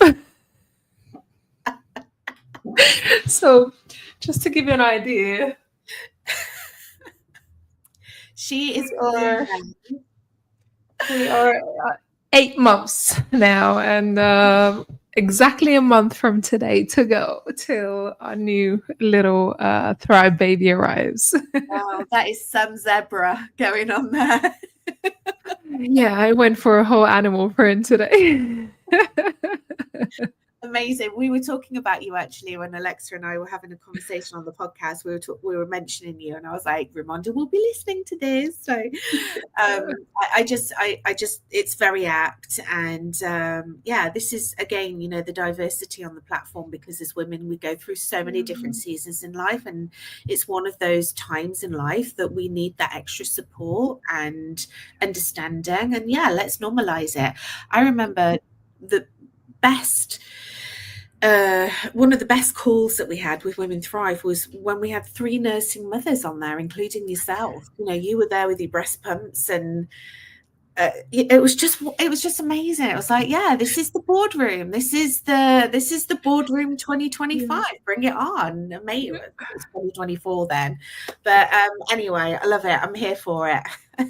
Honestly, I was just thinking today, I was like, I can't believe I'm so unreliable these days because I'm so flustered, and there's babies running around. I have one for now.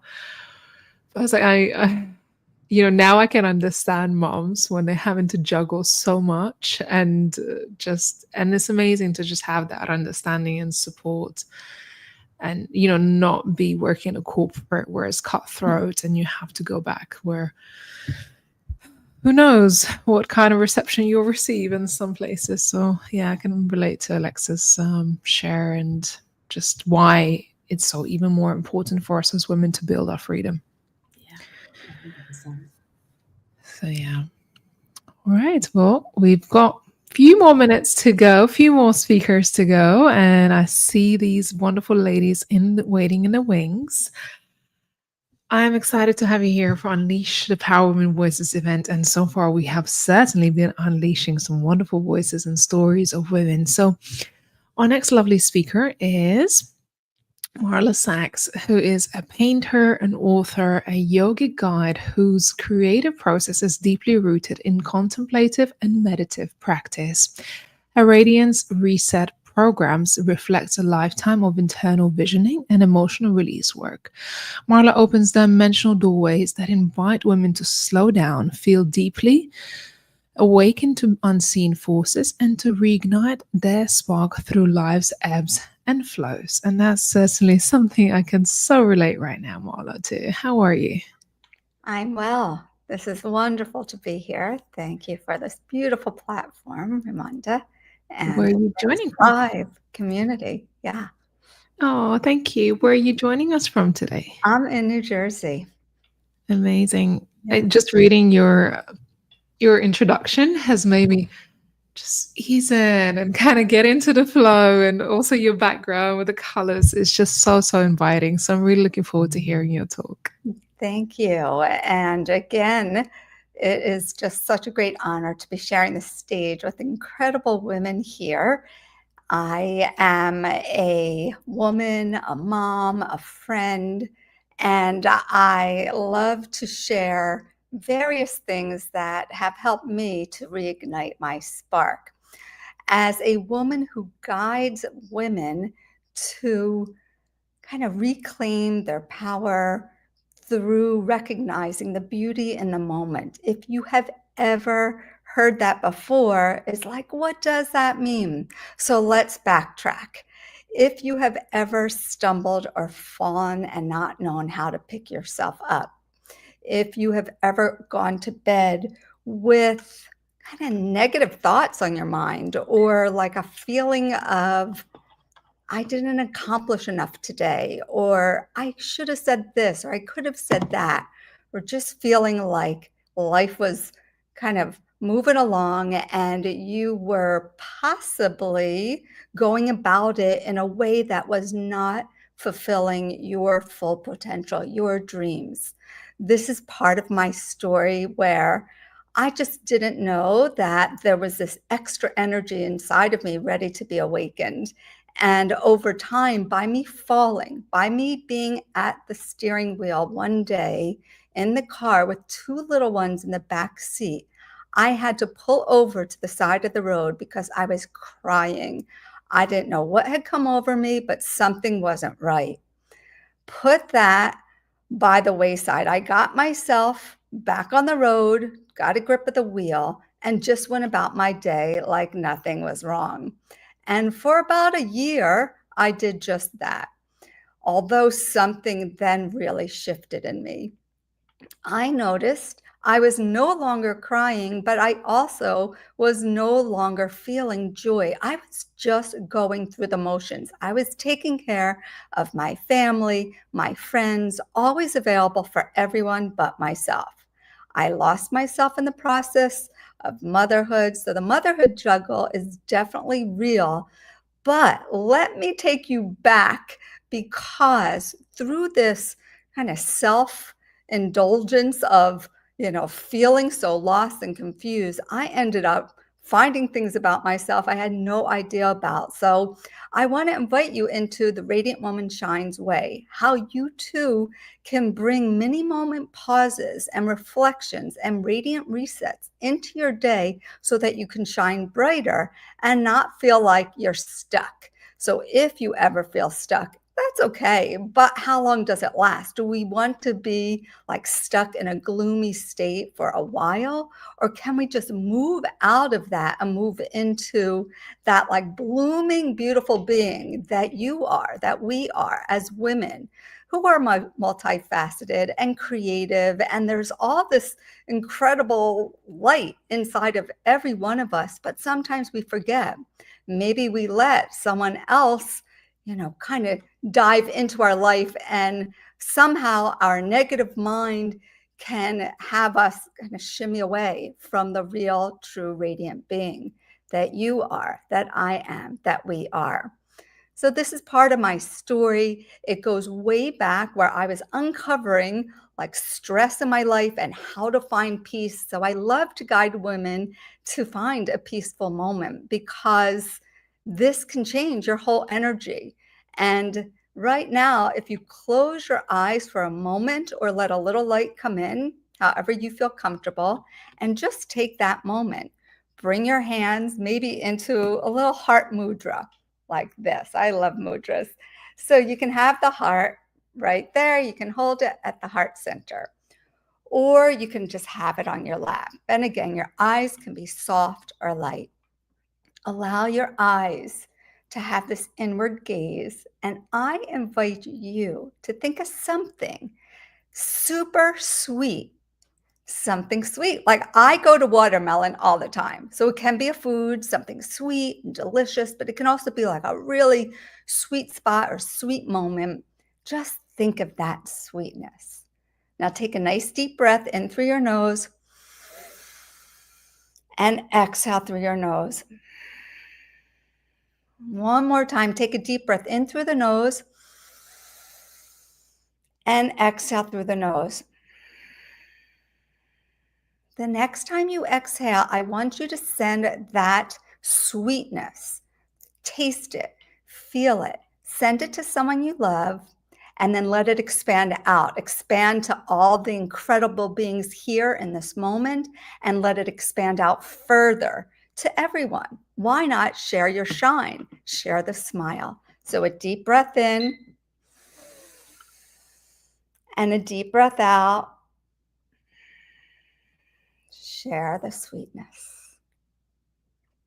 And slowly come back to this moment of the present. Allow your eyes to awaken and just see, how do you feel? Maybe the shoulders are a little lower. Maybe the heart feels a little brighter, and there's a softness. My name is Marla Sachs. If you'd like to hear more about how to shine through life's ebbs and flow phases, through the ups and downs, but how to get unstuck, feel free to follow along on marlasachs.com. And it's MarlaSachs.com. You can find me on social media platforms as well as Substack and various ways. The radiantwomansway.com will get you to the Radiance Reset Guide. So from my heart space to yours, lots of love and light. I look forward to connecting with you. Until next time, bye-bye for now. Oh, Marla, this was so needed. Sometimes you just need a pause and a reset, and just a reminder that we are not doing, not having to do anything. We're just able to just be and take a moment of breath and just to appreciate, what's around us. Because I think a lot of times life gets so busy, we overthink, we off to the next thing on our to-do list, and we forget to just pause and take it all in. Marla, I'm excited to have you on the Women Thrive Summit in 2025. Congratulations on being a speaker.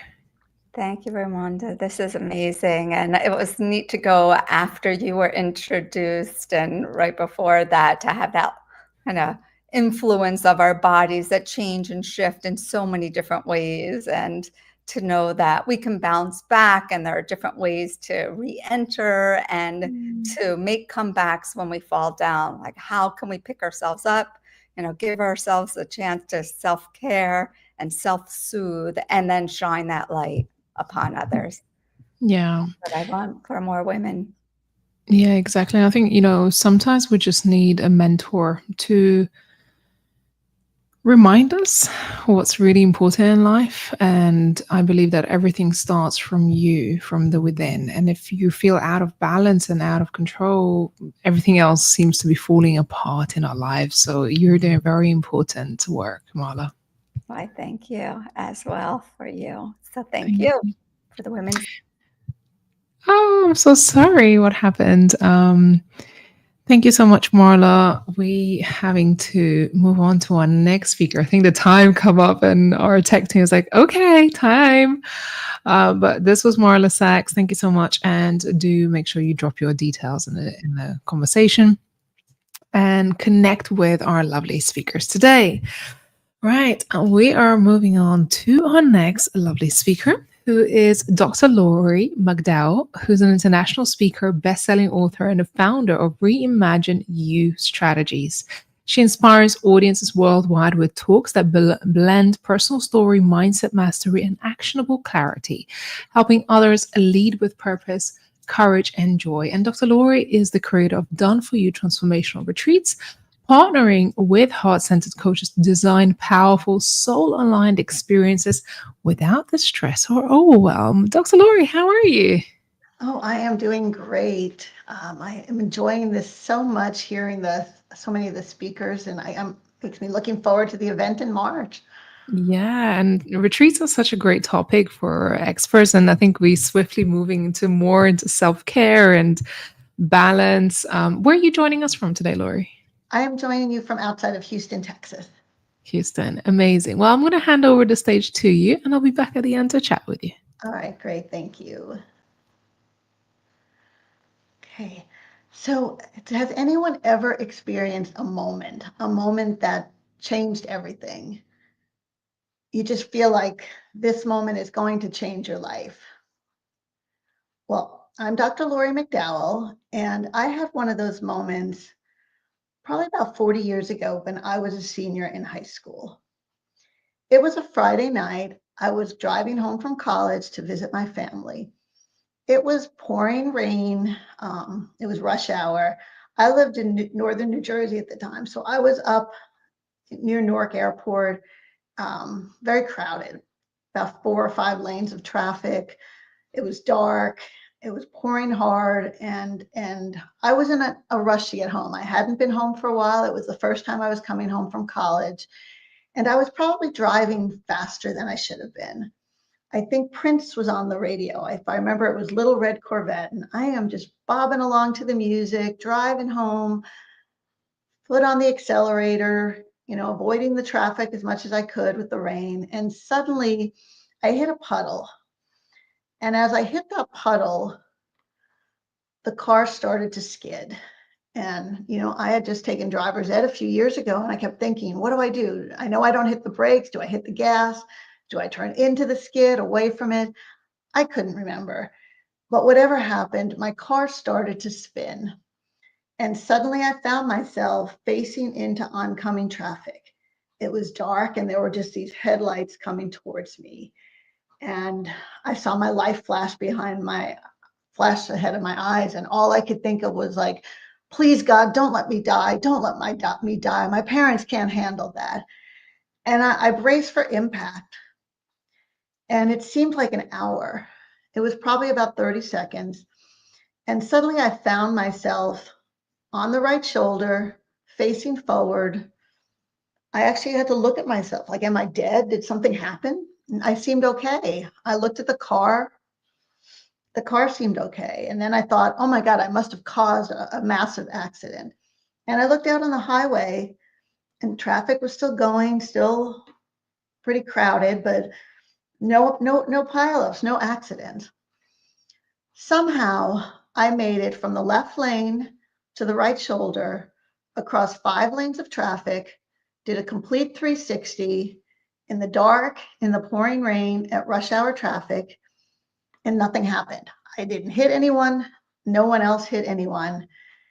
And when I kind of realized what had happened, it felt like divine intervention. I felt like I was saved for something. And to me, that was God saying, there's a purpose for your life. I saved you because there's something important you have to do. And as I said, that was 40 years ago. I'd like to say that I went out and I lived my purpose and I changed the world and I started making a difference right away. But I was I was 20. That didn't happen. I finished college, I got a job, and I kept, in the back of my mind, I kept thinking, what's that purpose? Oh, maybe I'll do something amazing. Maybe I'll invent something. Something's going to happen. I know I have this purpose. Yet I never really found that purpose until about 40 years later. I was fired for a job, and I'm going to share more about that story in March. You'll have to wait to hear that one. Another great story. And suddenly I realized that it was time to live my purpose. I had been working in corporate and working for other people and not changing the world for so long. It was time to live that purpose. So I had to figure out what it was. And what I realized was my purpose was to be me, to create an extraordinary life for myself, and that could change the world. And when I created that extraordinary life for myself, I could help other people create extraordinary lives. Because I feel like our enemy is mediocrity. Our enemy is not being who we were meant to be, not making that difference, not living that purpose. So now I live my purpose and I love my life every day. And I help other people learn to live their extraordinary lives because that's what we're all possible. And sometimes to do that, you need to step away. And that's why I use retreats as a vehicle. If any of you have been on retreats, you know they can be incredible. They can be life-changing. And you know they're a lot of work. I love that work. Planning retreats is amazing. So that's why I do done for you retreats. I want more people to get the benefit of a retreat and to create those extraordinary lives because that is my purpose. And I want to make it easy and stress-free. So I look forward to March when I can share my full story with you and tell you a little bit more about what I do. In the meantime, if you'd like to connect with me, if you want to talk about retreats or your extraordinary life and how I can help you live it, the best way to reach me is yourextraordinarylife.net. That has all my social media, all my email, even a couple free gifts. So yourextraordinarylife.net. And I look forward to seeing you all in March, finishing this story, and go out and be extraordinary because you're all meant to be. Thank you. Oh, Lori, amazing. Thank you for sharing that story. I was holding my breath for a second when you sharing it. And I remember a similar experience actually that happened to me when I was, I think, about 8 or 9 years old. And a car spun 3 times around in the snow and just ended up in a ditch. And everything was fine. Yeah, it's amazing that you know there's something protecting you at times like that because there has to be. Yeah, it's amazing. And, just you finding your true purpose. And now it takes courage. It really does take courage to step into the work that you're meant to be doing. And no matter how long it may take, as long as you answer that calling, you're on the right path. So congratulations, Lori, for finding your purpose eventually and being brave enough to live it now. Thank you, Ramona. Yeah, it certainly took longer than I would have liked to, but it's here. So that's the best part. There's always a reason. There's always a reason, and maybe it needed to take that long, and it's fine. And now you're here. You're here supporting and sharing your expertise and wisdom with people who need it. So it's just perfect. Yes. Yeah, we're all exactly where we're supposed to be. And I guess I had to go through 40 years, 35 years in corporate to get to that purpose. So Yeah, exactly. Which platform were you most active on social media? I'm active on LinkedIn and Facebook, although I am actually trying to build up my Instagram. So that's where I've been posting a lot the last couple months, just trying to get a bigger following there as well. But I've been posting on LinkedIn for years and Facebook. They're probably the places where I'm most active. Amazing. Well, how about we give Dr. Laurie McDowell a little bit of love on Instagram and go find her handle. What's your handle on Instagram? It's Laurie.McDowell.5. Okay, amazing. So make sure you go and find her on social media and drop her a message if you are watching this right now or watching this on replay. Dr. Laurie, great to see you here, and thank you for sharing your story. I look forward to the rest of it on the Women Thrive Summit. Thank you. Amazing. Thanks so much. We got just 2 more speakers left to go, and I want to invite my co-host to introduce our next lovely speaker. And I love the colors and the brightness she is bringing to our stage today. Oh no, I keep going and disappearing. I'm just following Laurie on Instagram. I'm liking all her lovely videos. Yes, I'm bringing the color today. It's all about the color. My favorite color is rainbow, so I'm bringing the rainbow today. How amazing are our speakers, and I'm so excited about our next speakers to come. Shall I introduce them? Yeah, let's go. Amazing. So our next speaker is the wonderful Emily Jackson. Emily is a sales professional. She's a speaker, she's a coach, she's an author, and she's a podcast guest. As an experienced conqueror over self-doubt, anxiety, and confusion, Emily helps women discover their path and their purpose in life through self-reflection, goal planning, and confidence building. Her Switch Up and Step Up talk and coaching program takes you through her story of feeling lost at different stages of her career path and how she discovered practical guides to find not only her dream industry, but also to find her true self. Emily, welcome to the stage. It's so wonderful to have you here. Hi, it's so great to be here. I'm so excited for today, and I just want to tell you how honored I am to be part of this platform and just to be amongst all of these amazing women. I've loved the stories today, and I just feel like there's a part of each story that we can all resonate with. So I love it. So thank you. Oh, well, thank you. I'm glad that you've enjoyed it, and we're really looking forward to your talk. So away you go. All right.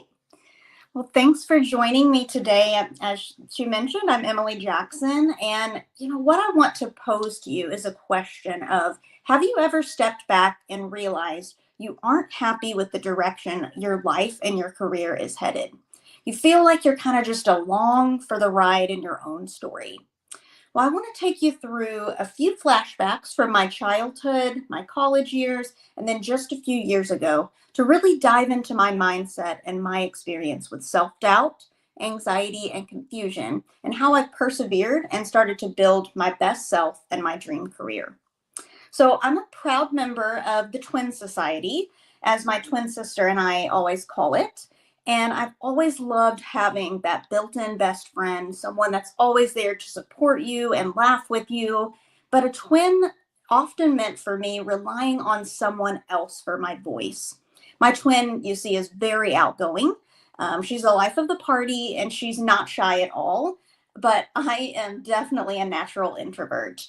I'm not the life of the party, and I'm more apt to listen than speak. So let me take you to 1995.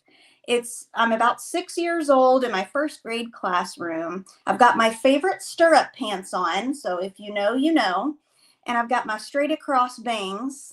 And it's my first day at my new school, and we're lining up for recess. I'm in a class without my twin sister, and this is really the first time that I've ever been without her, and the first time I've had to stand on my own. So we're lining up, and I'm really the smallest one by far, just to give you an idea. I'm 4'9" as an adult here, so you can imagine. And one of my classmates turns around and says, "You're not supposed to be in here. You must be looking for the preschool class." Laughter ensues from my other classmates, and I'm immediately embarrassed. And I know this seems like a really small story, but it was a pivotal moment where I started to unfortunately convince myself that I didn't have a valid voice or presence. This was a moment where my hold on my story started to slip. So let's flip to college, 2008. I'm listening to Colby Calais Bubbly on repeat. It's my freshman year. I'm anxiously awaiting my twin sister to get to my dorm so she can actually walk me to my class for the day. You see, I've been having ongoing heart palpitations, insomnia, panic attacks that have caused tunnel vision and my hands to go numb at times. And she's just walking me to my class just so I can safely get started for the day. And I'm struggling every moment. I've quit the cheerleading team, which was really the only reason I came to college in the first place.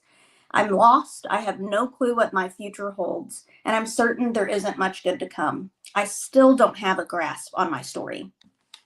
Now I'll take you to 2018. I had graduated college a few years prior, so I made it through. I'm now in the fitness industry, and I've been in that industry for about 7 years, and I'm doing okay. But those same feelings started to come back full force. Anxiety, no voice, confusion about where my future was going, panic attacks, insomnia. What was going on? So it was then that I realized I was not living my true passions. All these anxiety symptoms were a symptom of my lack of direction and purpose in my life. I needed to figure out who I was and what my career path could look like. But where do you even start with that? So what I did is I took a step back and I started to work through some deep self-reflection. I assessed my strengths and my weaknesses, learned about my transferable skills, leaned into building my network and truly understanding what success means for me. I then had clear goals and a path to get to my dream career and my true self. And through this, I also started to build my confidence by learning how awesome I am.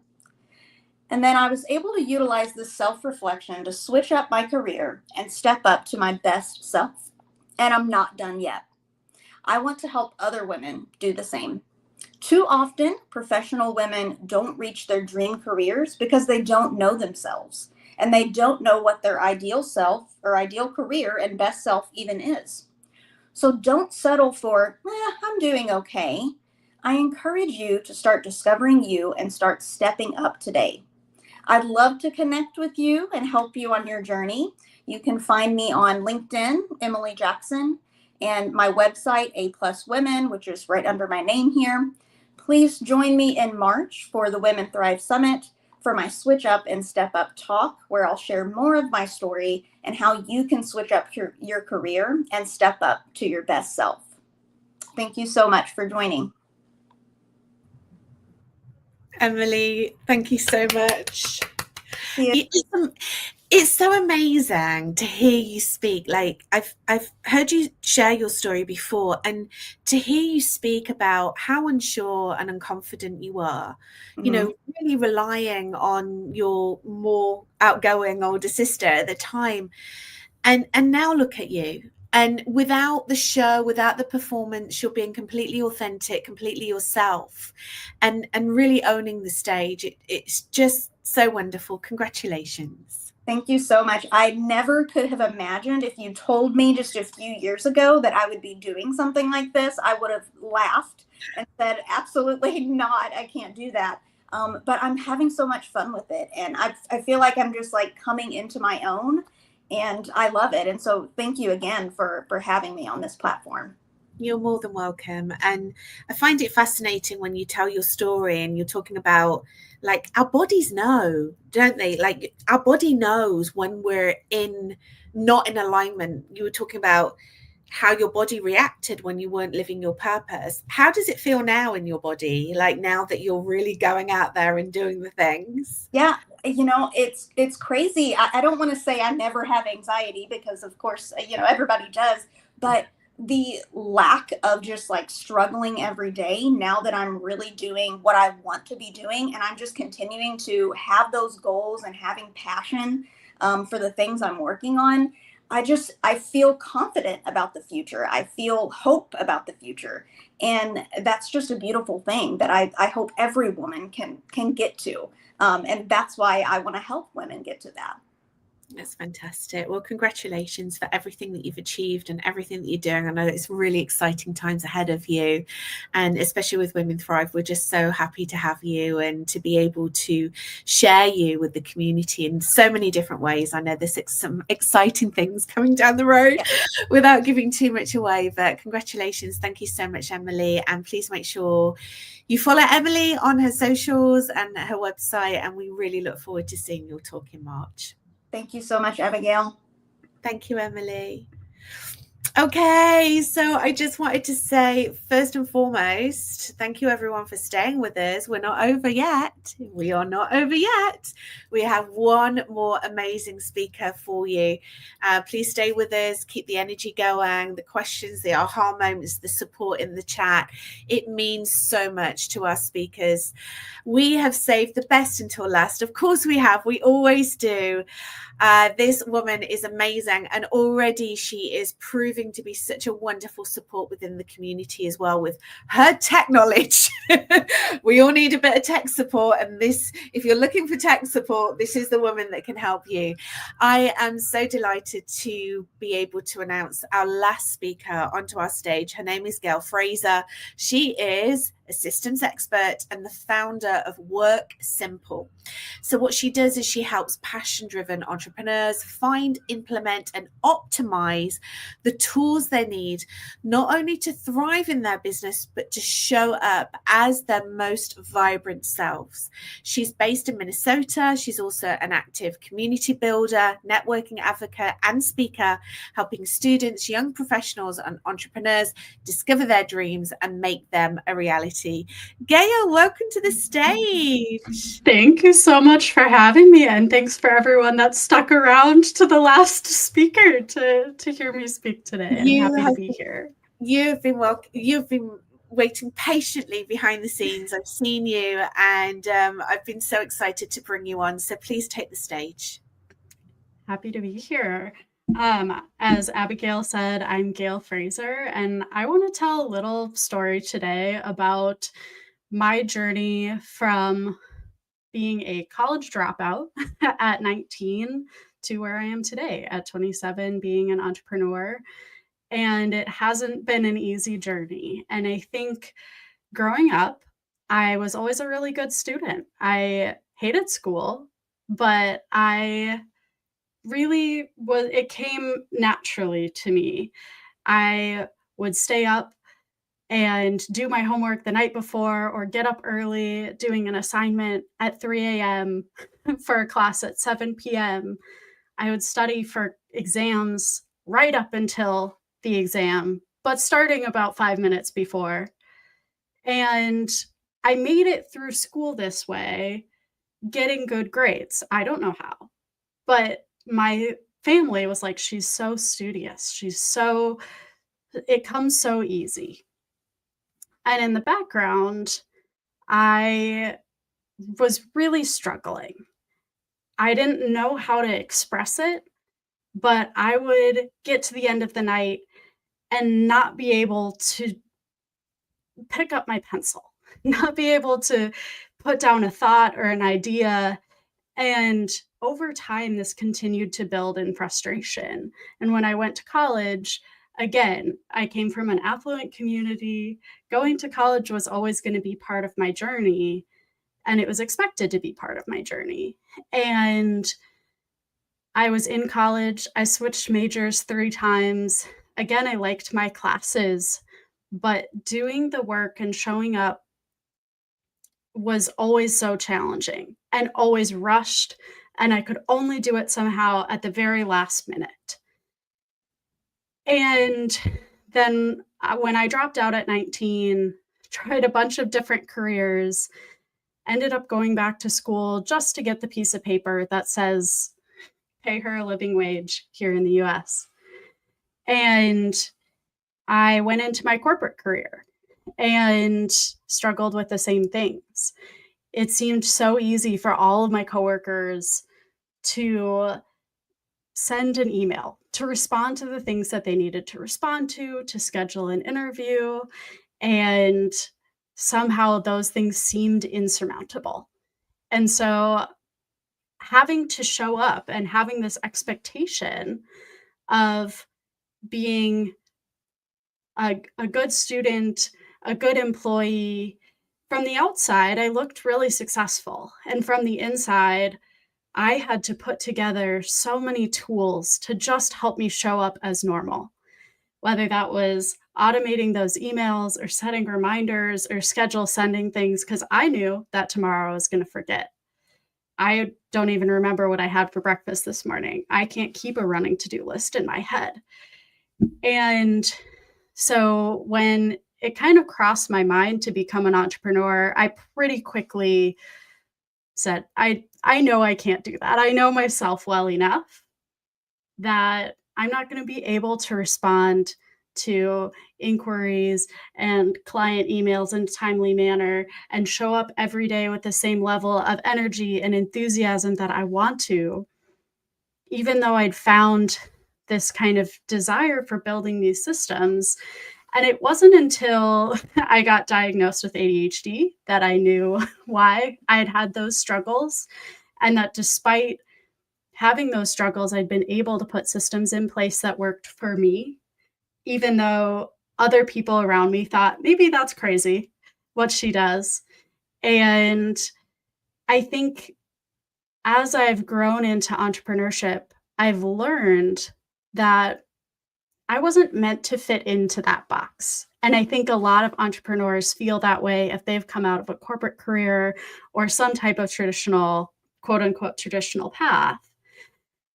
We weren't meant to fit into the box.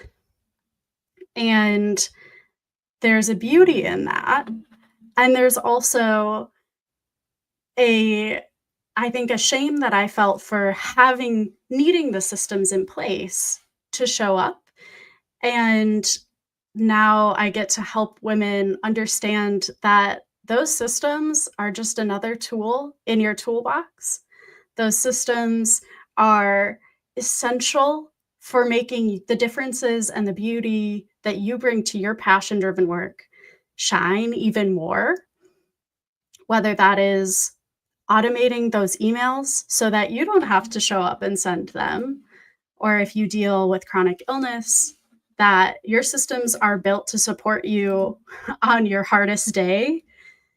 And one of the things that really draws me to what I do and really brings me back to my purpose is that I get to help women every day show up as their most vibrant selves and show up unapologetically in the way that I had always wished I could have earlier in my career and that I get to now, and that our passion and our crazy little brains are meant to do so much more, but not by themselves, with support of people, community, and systems. And so if that is something that you're interested in learning more about, I would love to have you come join me in March to hear more on my talk. And in the meantime, you can find me on Instagram at worksimple.io. And that's also my website if you prefer to find me there. Yay! Systems are our friend. I repeat, automate everything.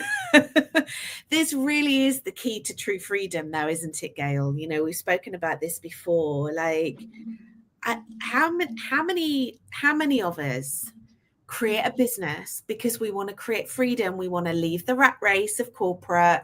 We want to create freedom, and then we are still tied to our laptops, working. Mm-hmm. When actually, what we can do is we can implement these systems to enable us to work smarter, not harder, because that is the true freedom that we all want. Yeah, I totally agree. And I think that systems, like you said, systems are our friends. And when we build them to work with us, then we get to experience that freedom and that joy and show up the way that we want to. Yeah, absolutely. It's the backbone of your business. And what I love about hearing you speak is you're so passionate about it. Like, and it's just so contagious. And I'm also very, very passionate, very passionate about it. We've had many conversations about it. Gail, what are you most looking forward to about speaking on the Women Thrive Summit next year? Really connecting with other women entrepreneurs in this community. I'm very active in my local networking community here and just love meeting other women entrepreneurs. And I'm so inspired by everyone who spoke today and everyone that I've met through this process. But even I know there are so many other amazing women out there, and I just can't wait to meet them. Yeah, you're a real community builder, and you're such a valued member of our community already. And it's still very early stages in the journey. You know, we've got so much time to spend together between now and March, and past that as well. So we love having you in the community. Thank you so much for coming and being our final speaker. And yeah, we can't wait to watch your talk in March. Thank you for having me. Thank you, Gail. Okay, so that is another amazing showcase. I want to invite back onto stage Ramonda Jan, patiently being like Mother Earth behind the scenes, breathing through it all. And, how have you found our showcase today? Oh, just a lovely way to close out, Gail. I was just like, wow. How just amazing her strength, you know, in doing what she does now, and just her story. From early age myself, I knew corporate wasn't going to be for me, for my own, I don't know whether you call it human design, Abigail, or whether it's just my personality, and just knowing that you can pave your own way and create your own freedom. That's what I really desire for every one of us. And, you know, don't wait too long. And we've heard from women who said, you know, I waited for far too long to start my passion or get onto my purpose. So today's reminder for you is just don't wait too long. Get out there, pursue your goals, pursue your dreams, and there's never a perfect time. And I can tell you, you know, I've always thought having kids is going to be the perfect time. I'm going to have everything perfect. And the truth is, you figure it out as you go. So that's my encouragement to you today, ladies. Just take life by its horns. Don't waste a day pursuing what you love and what you desire, and just make it happen. Yeah, absolutely. And I think that's a really good message, you know, for anyone that's watching today who is thinking about maybe, you know, I'd like to do something like this. I'd like to speak on the stage. I know there's a few of you watching. Just take a big leap of faith. You know, this is what's so wonderful about our speakers today. They've taken big leaps of faith in their lives, and they continue to do that. And, you know, some of them have really taken a big leap of faith coming and speaking on the stage today. You know, it can take a lot of courage to face that fear and to come on and share yourself in that way. So huge congratulations to all of our speakers. And if you would like to be a speaker on our Women Thrive stage next year for the 2026 Summit, we have still got applications open for a few more weeks. So come on and have a conversation, and you just never know what might come of that. Yeah, I'm excited to see our full lineup. The women who already joined, just wonderful what they bring into the table. I'm enjoying getting to know them through these showcases because they keep sharing more about their stories. And I'm excited there's more ladies to join. March is always a special time for us as a community because we celebrate Women's History Month, International Women's Day, but are really celebrating all the women who are coming together, celebrating collaboration over competition. And thank you all today for being here. Apologies for running over time, but I hope you're walking away with your hearts and souls full of wonderful stories. Connect with the people who you've seen today, and join us next month, a third Thursday of the month, for another showcase. So that's